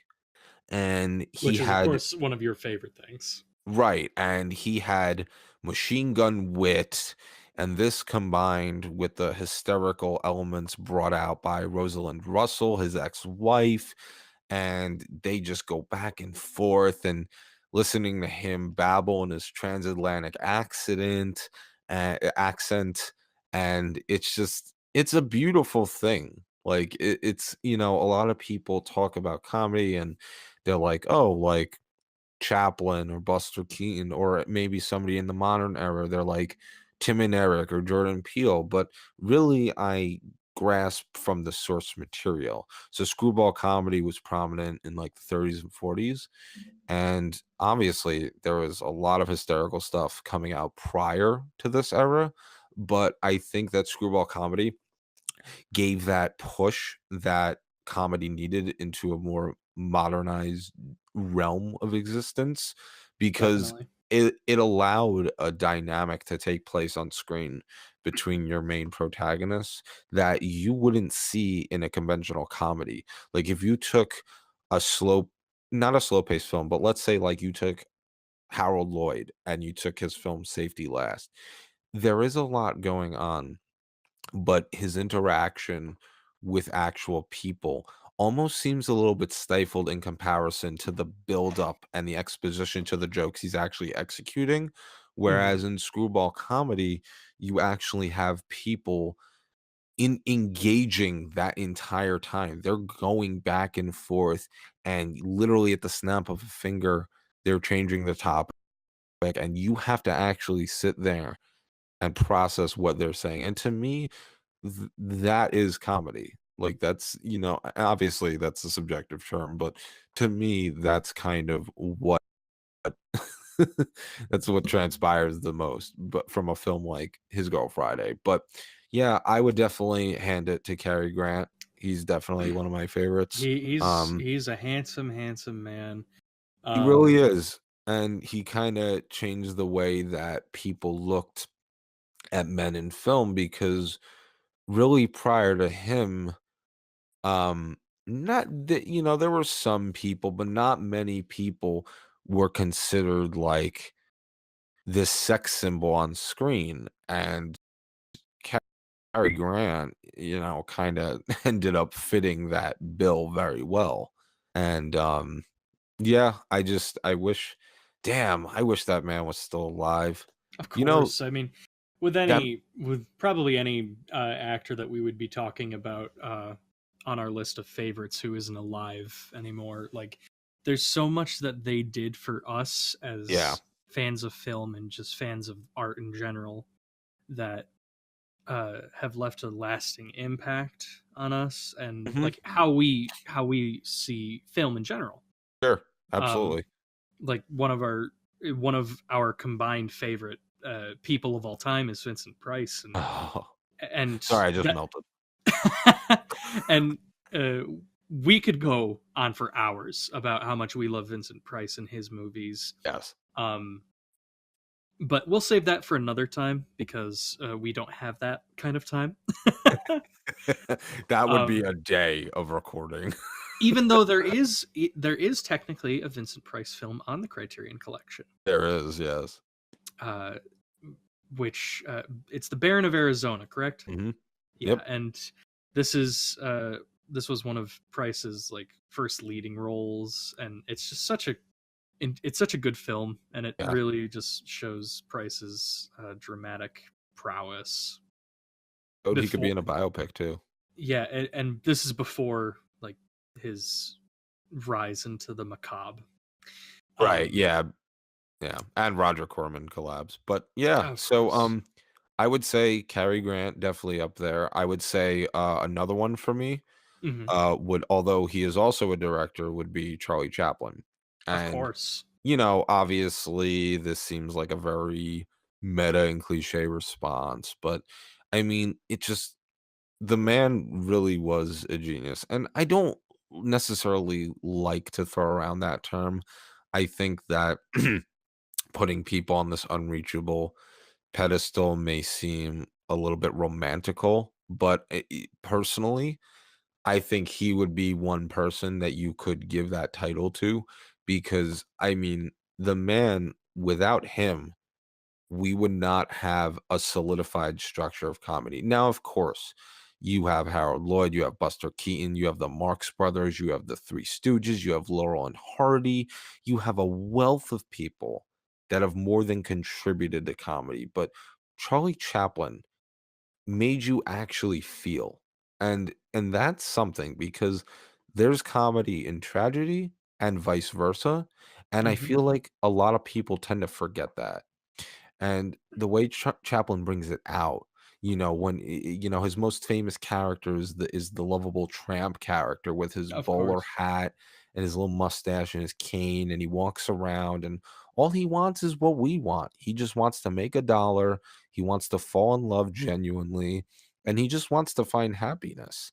Hmm. And the biggest case of this is one of my all-time favorite movies as well, which is called City Lights, which is a I've 1931 uh, film where he plays the tramp character, and he falls in love with this blind girl, and he develops this turbulent friendship with an alcoholic millionaire who forgets who he is every morning he wakes up.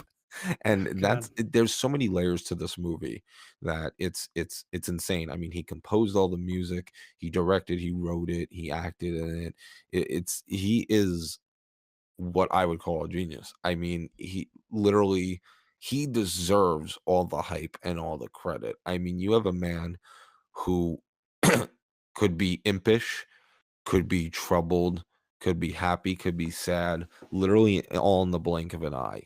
And it's important to realize that, comedy, it's on the surface level.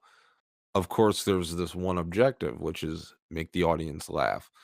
But Chaplin knew there was more to that. He knew he needed to make them feel. And the first time I watched City Lights, legitimately wanted to cry. And it's silly to say about a film from 1931 that didn't have any talking in it, but that's how you know it speaks volumes. Oh, And I definitely understand that feeling. I haven't seen City Lights yet. Mhm. It's really high on my list of pickups in the near future when the next Criterion sale comes up, because I've been Oh, meaning to get uh more of the Chaplin releases through yeah. Criterion. Definitely Um, next time we hang, I'll bring it over. that'd be Um, great. yeah, but one note I wanna make about City Lights is we've talked about Criterion and how they are responsible for all these high quality restorations. And so with most films, if they were filmed on 35 millimeter and you upscale and it's already going to look in good quality, and then if you can get a 2K or a 4K scan of it, looks even better. um with City Lights, this was one of those most ambitious restoration process projects ever, because if you look at the original grain and all the scratches on the print, it looked like a cat fucking went to town on this thing. What Criterion was Yeah, able to achieve blows my fucking mind. it's really something amazing, It's beautiful. It's and this clean. is why we love Criterion as much as we do, because they can do this. Right. Yeah. Um, so yeah, I would say definitely Chaplin, and love, City Lights and The Kid, and and beautiful soundtrack in that as well. And of course, his role in The Great I was actually Dictator, going to which bring that ended up up. being yeah, which ended up being one of his first talking films. So for a while, he was kind of against the idea of what you kids call talkies, because he was afraid that all the elements of his comedy that made him so great would be lost upon this newer audience. But once he transitioned into the talking generation, that's actually where he was thriving as well. And It's one of his most popular films. oh yeah, and you can equate it to anything, and it basically talks about, obviously the movie is about Hitler, Oh and yeah, of course. which is who he stole the mustache from. I mean, Hitler stole the mustache from Chaplin, so now you Exactly. can't wear that mustache anymore. But Which which really which sucks. sucks. And then Michael Jordan tried it a few years ago, and it just didn't. No one's ready for it yet. Which uh, stick to baseball, am I right? Um, so But yeah, I love The Great Dictator. I think yeah, and it's just so it's such a powerful movie. yeah, And it's such a funny movie. oh yeah, it's It, hysterical. it's it's simultaneously like heartbreaking and just like it makes your ribs hurt how much it makes you laugh. The plane scene is always great when he ends up upside down. Oh my god! My probably my favorite bit is where he's playing with the globe. Oh yeah.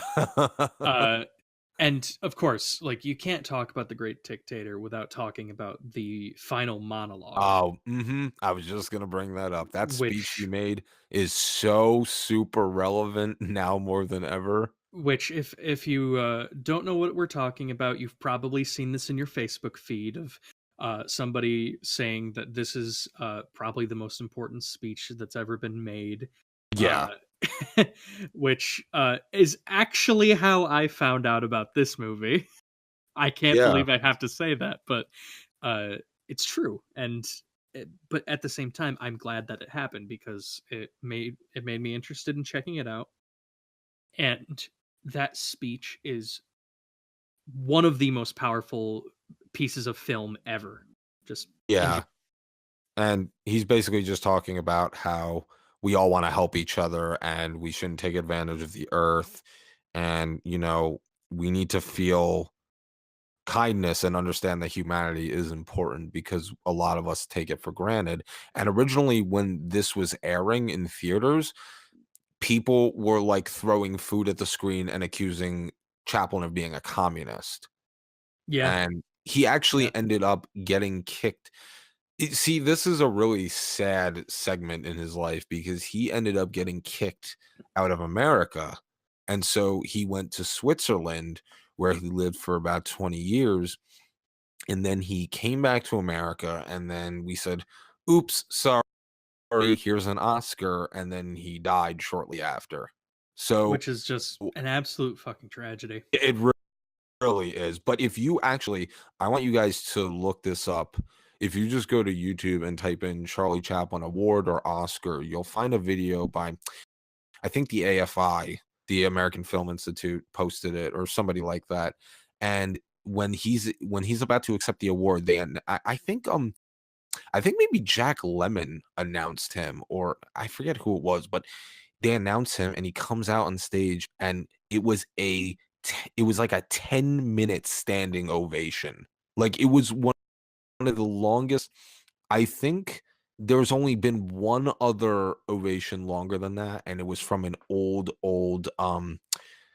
I think it was from like an old some Italian opera singer, and he got like Mhm. 20 minutes straight of clapping. But this was like, and I actually, you feel it. You really feel it in your heart. Like, even if you don't know the man, even if you've never seen his movies, the fact that that many people were in that room and they were so emotionally impacted by his work that they just got up and they would not shut up.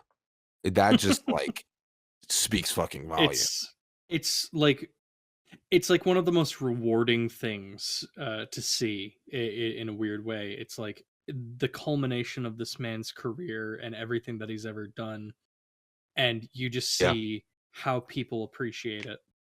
Yeah.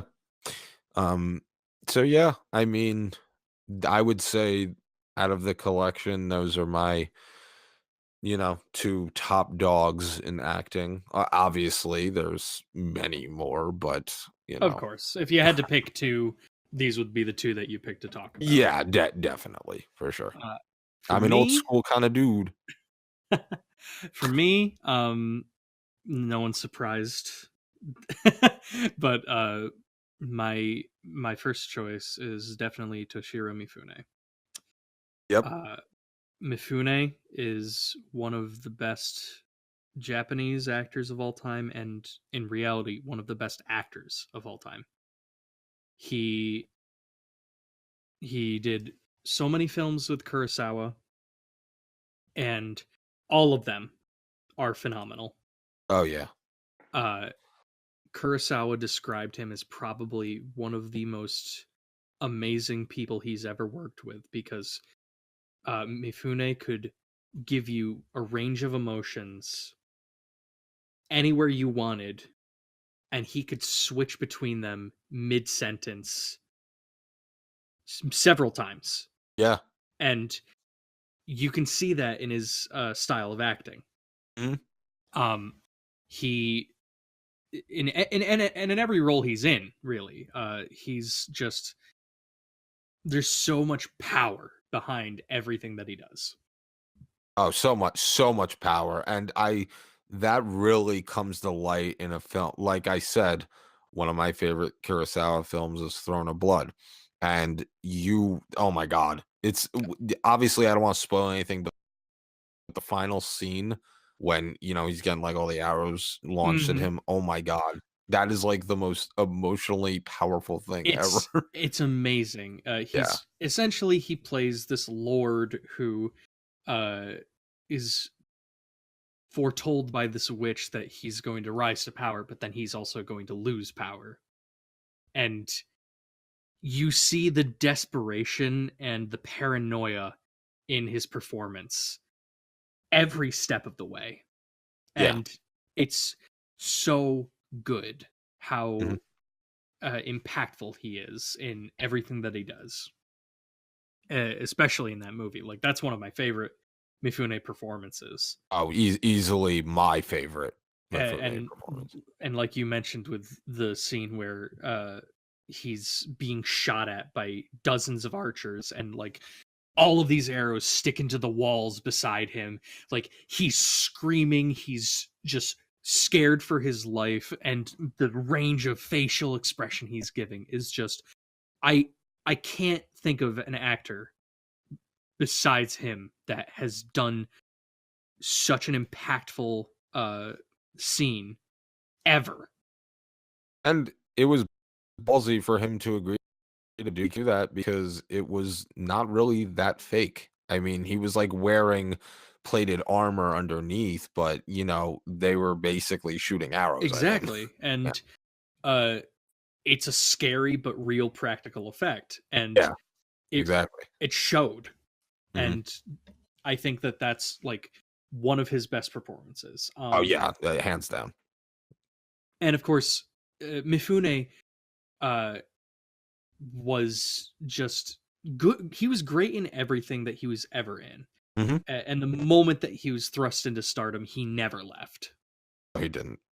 He After falling out with Kurosawa, he went on to do a lot of films from American directors. One of my favorites being Hell in the Pacific, Oh ano- yes, that is a good movie. which, this is a non-Criterion film, but this is from another company that does Criterion style work, where they're doing the film restoration. That's Uh, Kino, right? Kino it, Lorber. it is. Yeah. Okay. Kino Cool. is just another really fantastic company that does really wonderful film restoration. Uh, they like to do a lot of like westerns, but Mhm. they do a lot of like Vincent Price 60s and 70s horrors, and they do a lot of war films, And like a and lot of like old Jewish comedy too, and exactly. And yeah, they're all over the place. they're all over the place, but they're doing these really wonderful films from like between the 60s and 80s Mhm. that I would have never thought to exist. Yeah. Oh my god, I know. There's um so many. so I so Hell in the Pacific is just, he and oh god, what's Lee Marvin. Lee Marvin are playing these two men on this island who are both stranded there. Marvin's character is part of the American army, and Mifune is part of the Japanese army. Mhm. And the obvious animosity is just what leads the entire film. Right, Uh, because the joy of that pairing is that this is during World War II. exactly, and this is actually another one of my favorite World War II films. Like, For uh, sure. it's for such a minimalist cast. It's probably one of the most powerful films with a World War II setting. Uh, because of like the missing in action aspect of things. Yeah. Like you don't really get to see too many films that do that. It's a lot of prisoner of war stuff like Bridge on the River Kwai, or you get like Saving Private Ryan where it's just a lot of action with some very decent performances. Mhm. But Hell in the Pacific is just two missing in action soldiers from different sides of the war who don't know how to see each other than enemies for the majority of the film. And after a while they start to realize like we're not that different, and they Yeah. start working together even though they don't understand each other. Which, fun fact, I love this about this movie is that uh the director of Hell in the Pacific, he tried to give direction to Mifune over and over again on how he wanted him to act in these scenes, Yeah. and Mifune got pissed at him. He's like, "Do you know who I am?" Mifune refused to listen to the director on what he wanted him to do because Mifune puts himself into the role. Right, and he throws himself into it. and because of that he he becomes the character, and he thinks exactly how he thinks the character would act. Right, and that's the job of an actor. And that's what makes so many of Mifune's roles so good. Yeah. He knows what they're going to do, and he just does it. Even if it doesn't agree with what the director wants, which I Right. think is just hilarious. But Oh, yeah, that's See, I actually didn't know that he was given the directorship, but yeah, I can see it. yeah, I can totally see it's that. so funny to know that like no, no, no, you don't get to tell me what to do. I know what to do. Like that's Right, just yeah. it's a very Mifune way of thinking, and I've grown to just appreciate that from him Sure. because everything he's in is just so good. Oh, for sure. Um, uh, and another one of the another thing that I've picked up recently, Ooh. that I I picked this up probably a while ago, Uh, uh, and it's something that I look forward to watching because I need to put aside the time for it since it's long. But it's James Clavell's Shogun, Oh, yeah, yeah. which stars Mifune and Richard Chamberlain as the lead roles. Which which just for a second, that's that's brilliant casting. You just gotta love the choices there. Yeah, seriously. Um, which Richard Chamberlain is another very good actor of Mhm. his time period. Um, much more prolific in the 70s and 80s. Um, but uh, Mifune's just so good in it, and he's just from samurai films to dramas like High and Low, where he's just constantly negotiating a kidnapping, to Hell in the Pacific, where he's playing a Japanese officer. Every role that he is in, he puts himself into 110%. And Yeah. And you there's see it. so much payback You see it hardcore. for it. Um, and my second actor that I wanted to talk about, which I brought up earlier, is Michael Palin, Yeah, who absolutely. I think is a very underrated man Oh in a yeah. lot of respects. Palin is once again he's another member of the Monty Python group. He is a very soft-spoken man, Hmm. uh, and he's one of the funniest members of the Pythons. Oh, Like, absolutely. and that's one of those statements that's very hard to say because they're all so funny. Yeah. Um. Uh, Mhm. like my personal favorite Python will always be Graham Chapman. Oh Uh, yeah. That. Oh man. What? It's so unfortunate he died young. exactly. But I would say Palin's definitely in a tie for like my second because his personality and a lot of the sketches they do is just great, and his roles in the movies that Terry Gilliam has on the Criterion list, as well as his roles in Monty Python films, are just so good.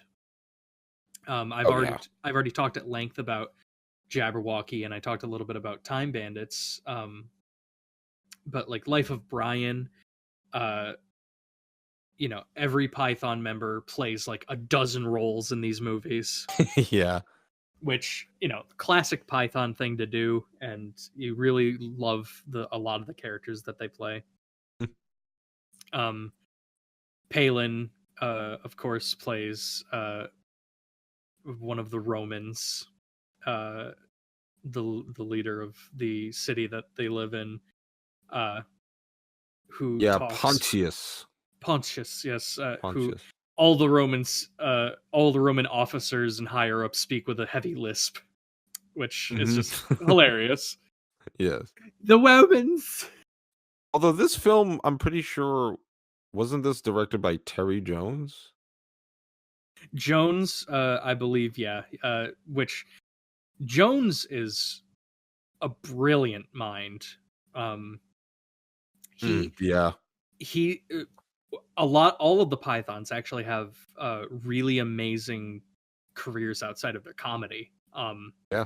And Jones, the silly Welshman that he uh, is such an informative historian. Uh, so you can see that in the film because he actually goes to a very meticulous degree of historical accuracy when it comes to that that 30 AD sort of time period Yeah. in the Middle East with Hmm. when Christ was around. So you see all of these details that really give this film such uh, life. And No pun intended. exactly. And Palin, every character he plays, from the Roman Pontius to uh probably one of my favorites is he plays this prisoner who's shackled to a wall, Yeah. and he's just Brian gets kicked into the cell, and like he gets dirt kicked into his face, Mhm. and this prisoner is just saying, oh, I wish that were me, because he's just been attached to this wall for so long, and like any form of punishment that isn't that just sounds like a delight. And I just think that's such a funny thing. Yeah. I um I really laughed at the biggest dickus scene. of course, Um, when I mentioned my friend Bigus Dickus, just what's so funny about what big is so funny? But the role that I find is one of his weirdly best is in Brazil. Yeah. uh and this is what I wanted to save Brazil for a little later so I could actually mention it here. um Brazil follows Jonathan Pryce's character, who is just unhappy with his role as an office man. Mhm. and he's constantly got these very imaginative thoughts of becoming like a hero and winning the woman of his dreams, and these are all done in these really wonderful dream sequences that uh, are just visually stunning. I love the way that they do them. Like when Price is in this full suit of armor, and he's got these beautiful wings, and he challenges this like cybernetic samurai. It's like it's such a cool design. Um, but Palin plays another man who works in the same building called Jack Lint, Yeah. and this is one of the best roles in the movie. He's this unassuming, like everyman. He seems like he has a very simple desk job. Uh he's a very calm and quiet person. He's got a family at home. He's just the everyman character. Yeah. But there's such a big payoff at the end of the movie because you don't actually know his job. It just seems like he has a desk job. Right. But then you learn at the end of the movie that he does these government regulated lobotomies on discontents, Yeah. and he does it with that everyman style of talking and thinking, and he's just like, "Oh, don't worry, have this done soon." Right, And and it's funny because it's all about misdirection, right? Because he's ex- like he's stable and he's got a family and and he and seems like he's doing this job that is just horrific. yeah. And one of the like details on it is like Jonathan Price sees these people in these like weird broken baby masks, and that's what Jack wears Yeah. initially in the scene where he's revealed as Mhm, this lobotomist. And it's it's simultaneously terrifying mhm. and hilarious, Yeah. and not hilarious in a Seriously. good way. Yeah. And Good way to put it. it's powerful storytelling done by an actor who uh, knows how to play the everyman to such a great degree that it's so misleading. Yeah. Because in a lot of his sketches, he's just like this. Uh, he's this scrawny tax man who is stepped over by everybody, and Mhm, he sort of plays this character in this, but it's completely meant to mislead you. mhm. So I think that that's like one of his uh best film roles. Oh, for sure. Just one quick note about Palin. I always loved him on Python and, the following movies they did, but Hmm. I think the first time I saw how much of a true comic genius he was in A Fish Called Wanda, Very, very funny film. which I actually just saw last year. I picked up Arrow Video, who is another restoration company. They usually specialize in cult and horror from the 80s, Hmm. but they put out an edition for A Fish Called Wanda. And I was like, you know what? I love Palin. I love John Cleese. I love Jamie Lee Curtis. So I figured I would pick it up. Hmm. So, and let me tell you something. It speaks volumes about a movie when John Cleese, who is in it, is not the funniest part of the movie. And that is such a huge statement to take too, because like Cleese is one of the funniest men alive. Right. Easily. And but what Palin did and what Kevin Kline did and even Curtis's performance at times, it all just like interconnected beautifully. And Palin seeing him as like this nervous man who's like trying to do this one simple job. which is not that simple. It involves murdering, but Of something course. always goes chaotically horrible, and it's beautiful. You should check that movie out. It is a very like non-Python movie Right. essentially. Exactly. Um so with that being said, the last major question that I would love to ask is, outside of these directors and these Mhm. actors, what are two of your favorite Criterion films? So the movie can't include anyone in from what where we Yes, I discussed? think the ones we've already discussed we've done at length, so I think we should go into ones that we haven't Okay. talked about yet. Sure. Yeah, I would say 2 off the bat. So, I've already kinda discussed comedy at a decent length, so I think I'll switch gears. So, my 2 favorite would be La Bête et la Belle, which is Beauty and the Beast, which was done by Jean Cocteau, who is a French director, Mhm. and I believe it was released in 1941 or 1942, but it was actually the first adaptation of the Beauty and the Beast story to film, and Mhm. it is beautiful. It's a French film, so you gotta deal with subs, but I love subs, so I have no problem There's with nothing wrong with it.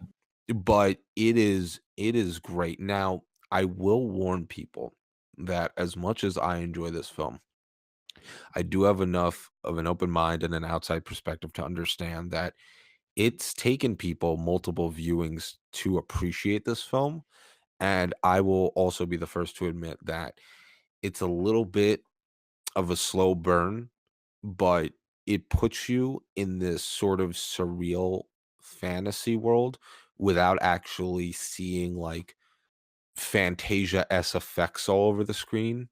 Mhm. So yeah, it's just what John Cocteau was able to do back then. It was simple. It was enough, but it was also powerful. So it almost felt like you were in this magical land, kind of like a Midsummer Night's Dream, the Shakespeare story. Of But course. yeah, I would definitely say that that's one. Another one which I was actually shown by my friend George, who's also a film buff, which is Latro, which is another French film by Jack Becker. And this film, so, you know, the word suspense or suspenseful gets thrown around a lot in film. And usually you equate that to somebody like Hitchcock. And but this film, you you feel uncomfortable levels of suspense. And I mean that in the best way possible. And it's basically about this young guy. He's like late 20s, I think. Gaspar, I believe his name is in the film. He gets thrown into this jail cell with three other older men, and they're basically plotting to escape prison. So they're like digging this hole, and the whole underground prison system is super simple yet complex at the same time because it's like a series of these tunnels that they have to navigate. But the whole time, they're basically faced. So there's two parts of the story. They're faced with the obviously very difficult task of pulling an Andy Dufresne, and also they're dealing with trust. Trust plays a very big part in the movie because without giving anything away, you misread a lot of the information being presented to you. And it's basically one giant metaphor for never trust anyone. Mhm. And it is a beautiful film. It is super, super suspenseful. And when I watched it, I had to watch it again the next day. And then I had to show my friends the next month because I was blown away. So check it out. There is a Criterion release. It is DVD though. They never came out with a Blu-ray. I think the Blu-ray forgive me, I forget. I think maybe it was done by Studio Canal, but somebody did release the Blu-ray, but I think it's Region B or a different region rather. Mhm. But so I picked up the Criterion DVD. Quality is still fine. There's enough contrast and black levels and, good grainy elements that still make it a good film worth watching. So I would say those are kind of two other favorites. I mean, of course, I have so many more, but Of course. I'll just end it there. Yeah, I wanted to try and diversify from uh the Japanese films that I've been talking about, but I can't because there's so many that I really like. One of the big reasons why I fell in love with the Criterion Collection was because I'm being introduced to foreign film through it, and Right. there's so many Japanese films. Like I obviously, with how much I love anime, I love these films and how they have some level of impact on it, I'd say. Yeah. So I'm gonna be talking. I'm gonna have two more Japanese films for you, but these are wildly different from the ones I've been talking about, uh, because Kurosawa did these big samurai flicks. But the first one that I'm gonna talk about is probably my favorite live action film, Tom Popo. Oh, yes. Please Uh, talk about that. uh, Tom Popo, directed by Juzo Itami, was a mid 80s film, 1985, I believe, that just talks about this woman who wants to become the best ramen shop owner. And that's basically the movie in the smallest nutshell you could ever make, because inside of that nutshell there's so much packed in. Oh, yeah. It's it's a spaghetti western-esque film where you have these two guys wander into town to help this person spruce up their life and become the best person that they can be, which plays off like a western so much.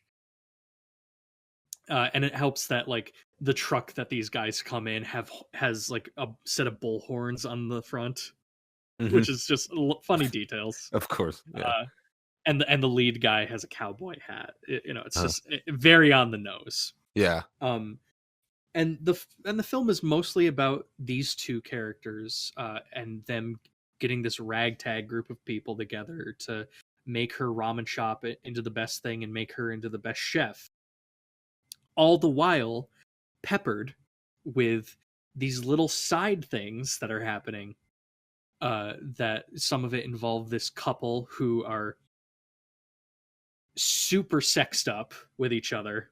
And these are some of the craziest scenes in the movie where it's like these two are having foreplay with food. Yeah. And this can either be like the moment where you're like, I don't know if I'm in for this, or you know what? Okay, Or I you think strap on in and enjoy the ride. yeah, like the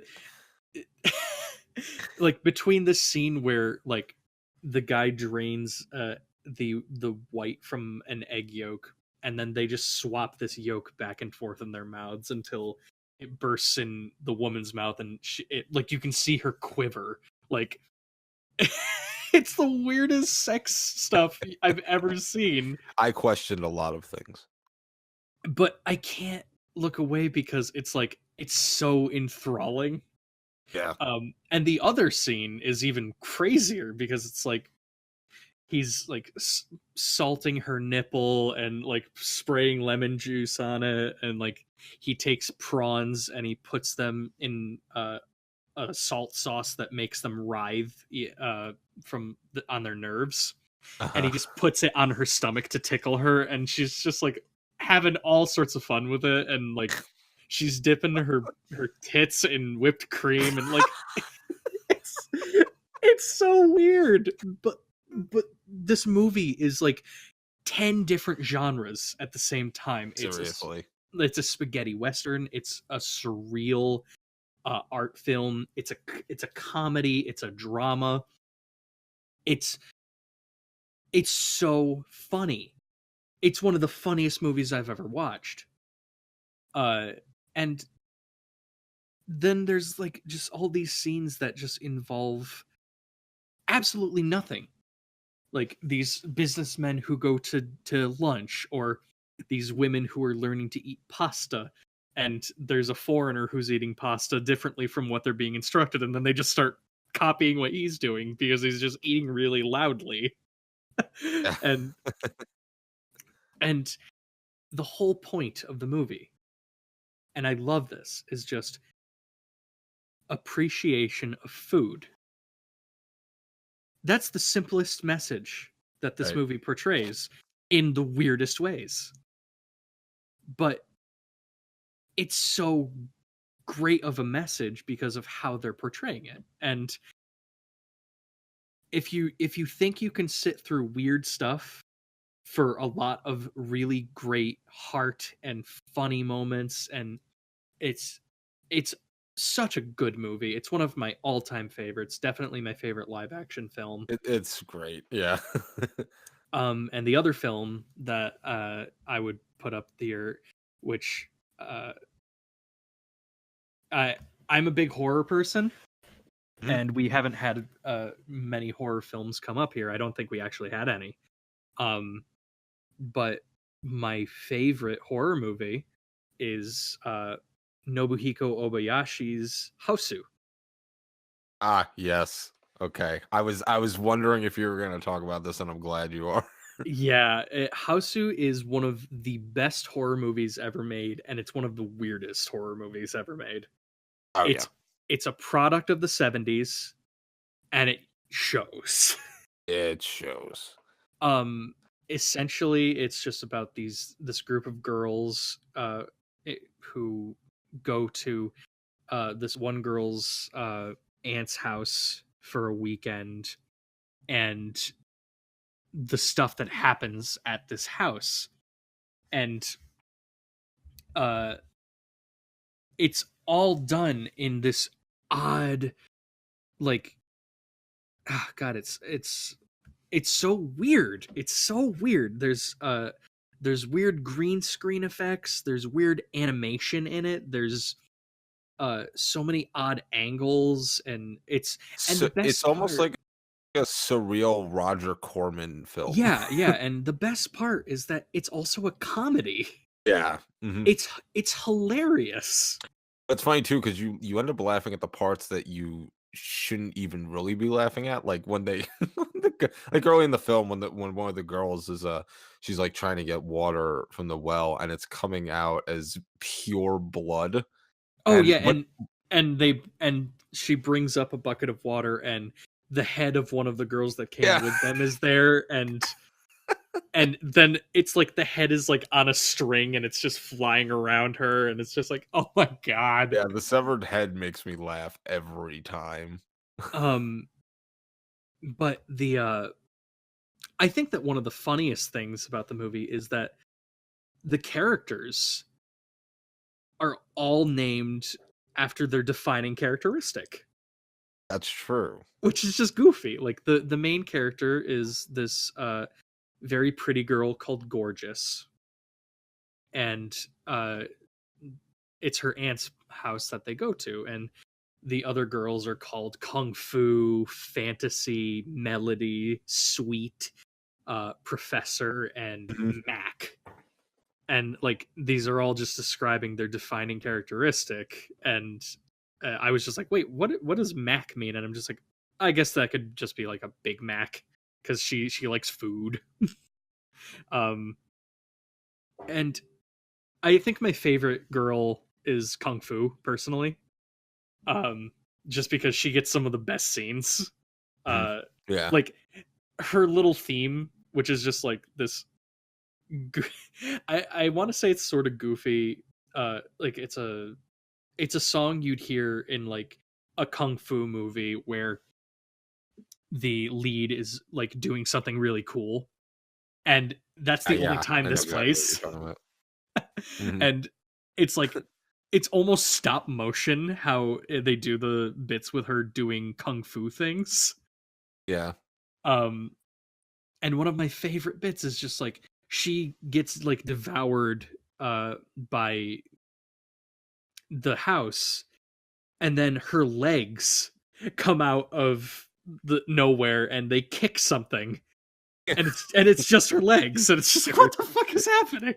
Oh, it's beautiful. Um, and some of the scenes in it are just so interesting. Like Melody gets eaten by a piano, and that entire sequence is like a drug trip, Uh, and it has one of the coolest effects I've ever seen, where it's just like the fingers are left playing the piano, and it's a good practical effect.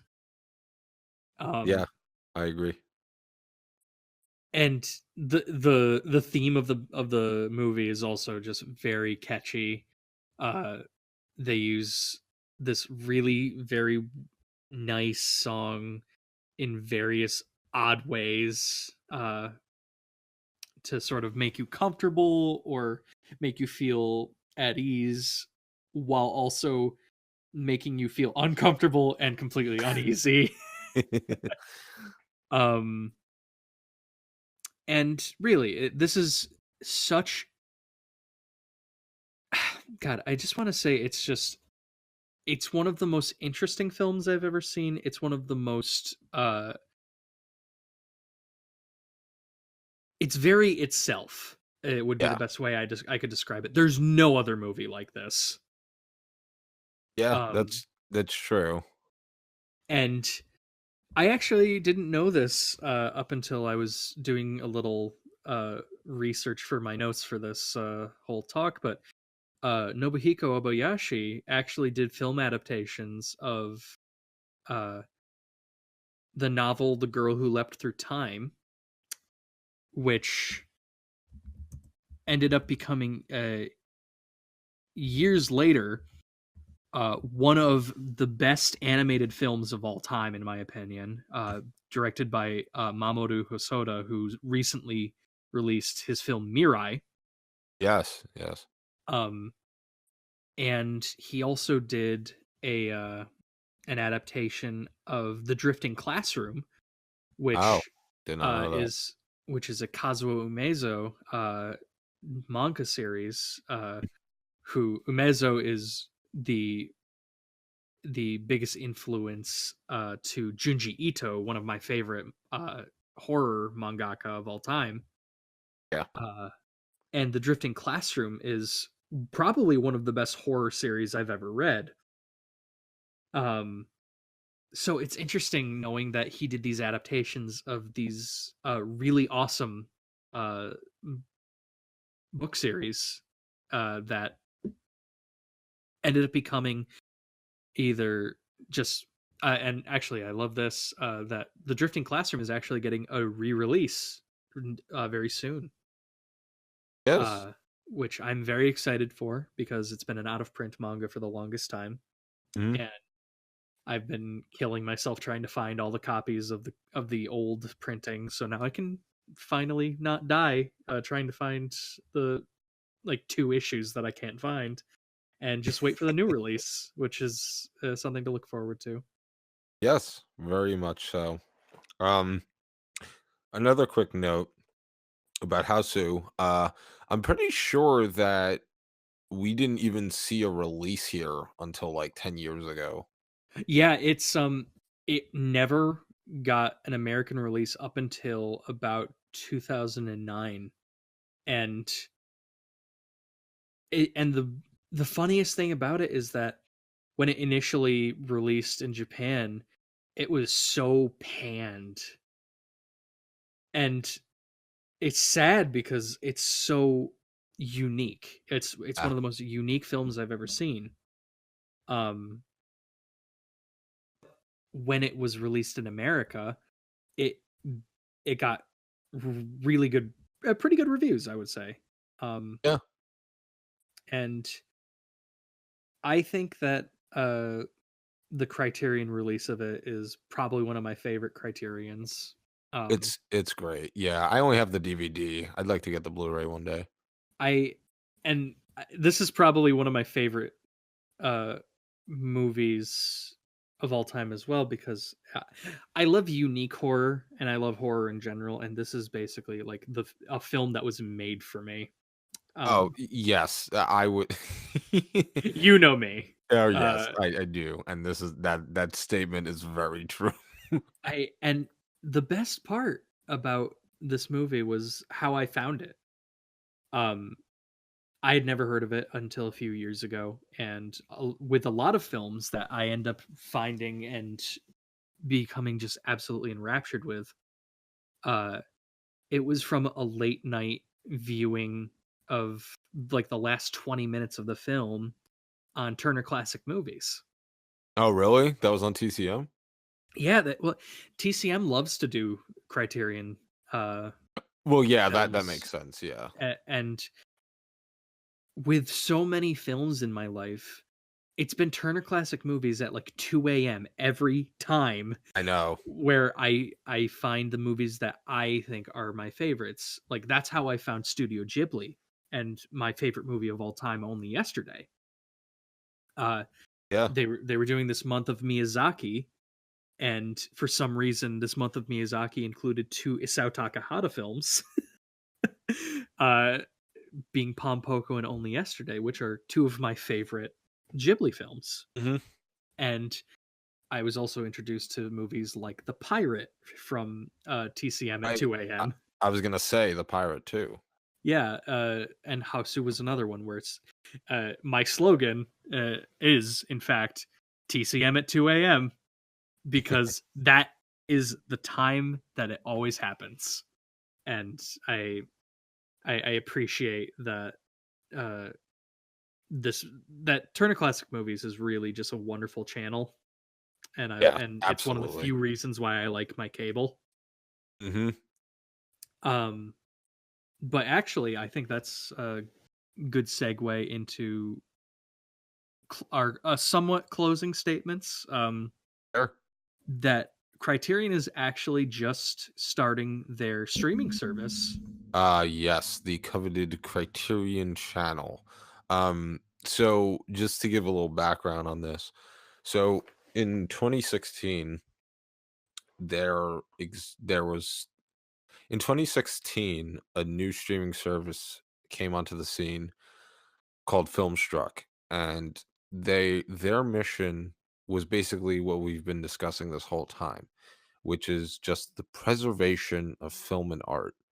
And they had a deal with Criterion and Turner Classic Movies and even some Warner catalog to stream on their channel. So you had like the best of classic Hollywood, you had good comedy, you had musicals, you had the whole basically the whole The whole Criterion shebang. collection. And as of well, they announced that they had to discontinue the service Last later year? last year. It was Yeah. probably around late summer, early fall, and they're like, "Yep, sorry, we gotta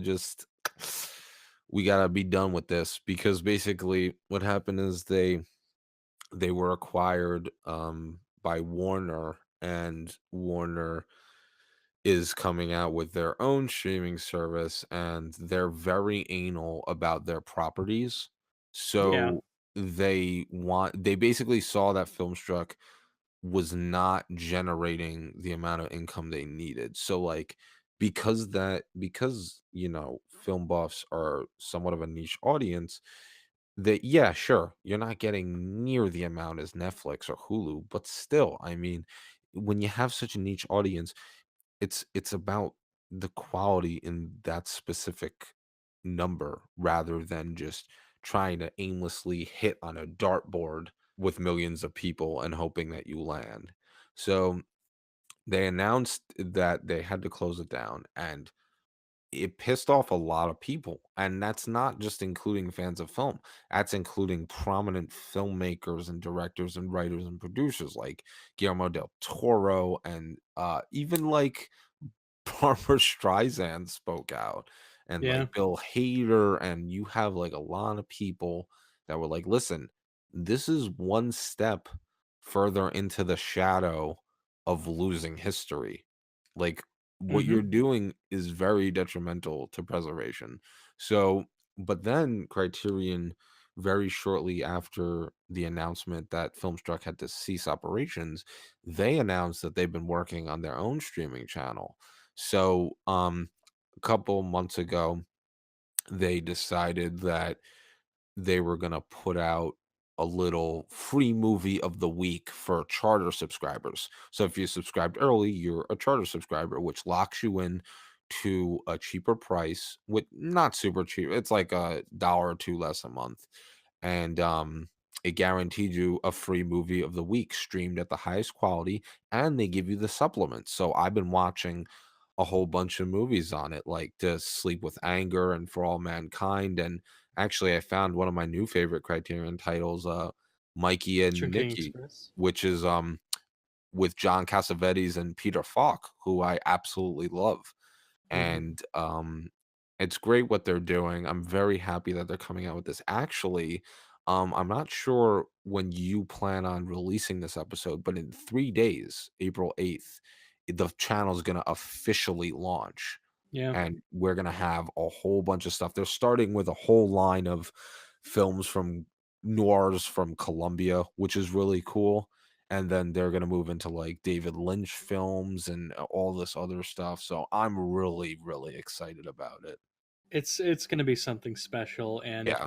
if anybody who's if any of my lovely ladies and gentlemen watching this have heard something that piques their interest, this might be a chance for you to take a step into this really expansive world of film that uh, really just deserves to be looked into. And who knows, you might find something that will become your favorite thing, and Yeah. I mean, that's what's that's something happened to special. me. That is something special that Criterion has done for me. It's done for Sam. It's done for just a lot of people, and that's really what makes this company so important. It's Mhm. preserving films that are allowing new audiences an introduction into the film world uh, from every direction. Yep. And I say this as often as I can, but I don't know if I've ever said this in a recorded fashion. Oh But no.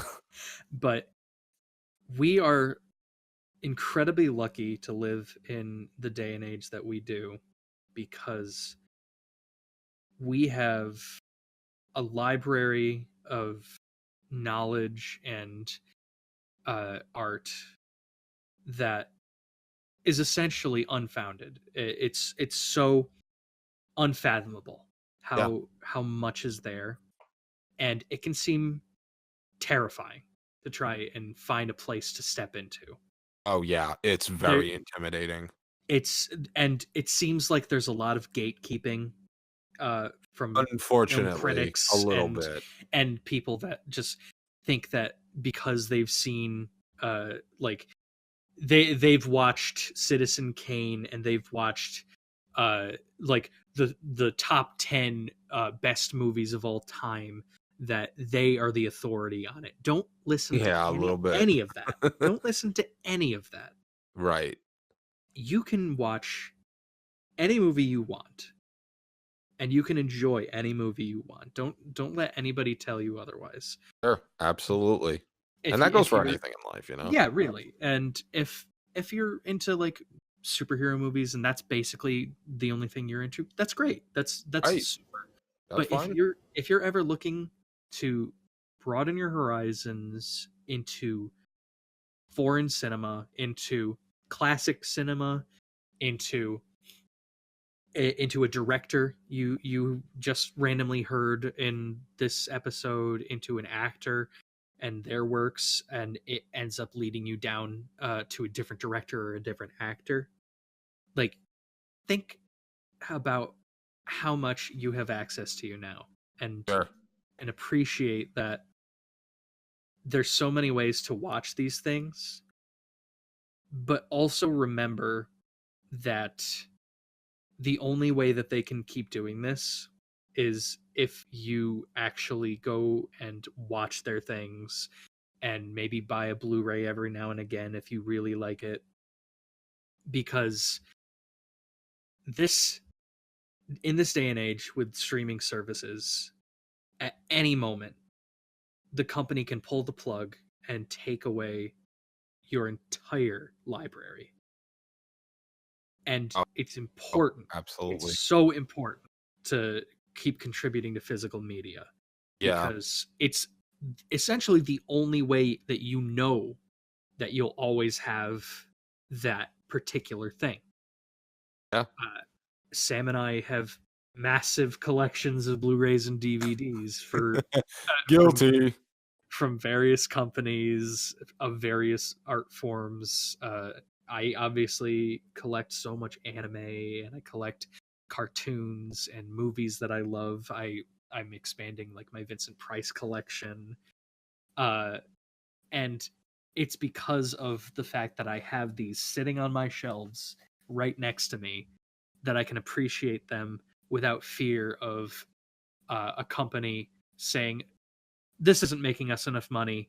We're just going to scrap this, and you know, you Yep. can't have access to this Yep. anymore. Exactly.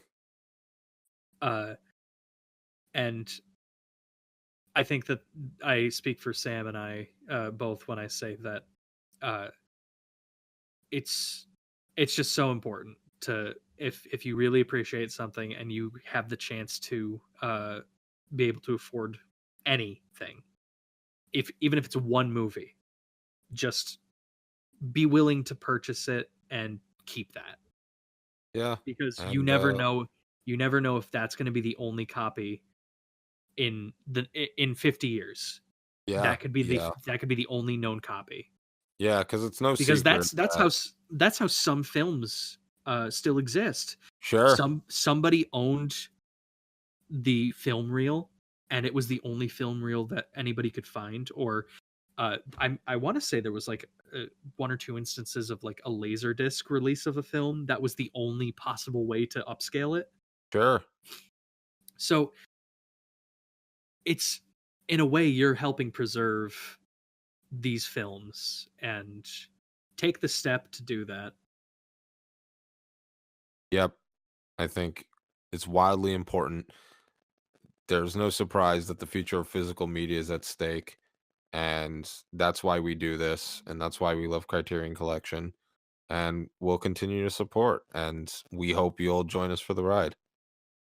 So thank you to everybody who's listened to us ramble on for, I want to say, like 3 hours. Yeah. Who We are you again? I don't know, some schmuck. Uh uh but be it anime, cartoon, film, I am the professional gentleman. Thank you for listening. And And thank you for having me. I'm very lucky to have you as a very dear friend of mine, and I'm glad that you took the time to talk with me about this subject that we both have near and dear to us. Of course, of course. And shameless little plug. You can also find me at the Silver Screen Fiends podcast. I'm accompanied by my friend Joe, when he feels like it. And I've had the lovely Pro Gent on before, and we'll be having him on again. And please continue to support us, and we love you. Yes, we did a video, well, not a video, a recording recently about a film that I mentioned earlier, The Pirate. Yes, yes, you can So go check that out. It's our most recent episode. I'll put that in link below. So thank you to all the lovely ladies and gentlemen, and you have a good day. Love ya, boy. Boy.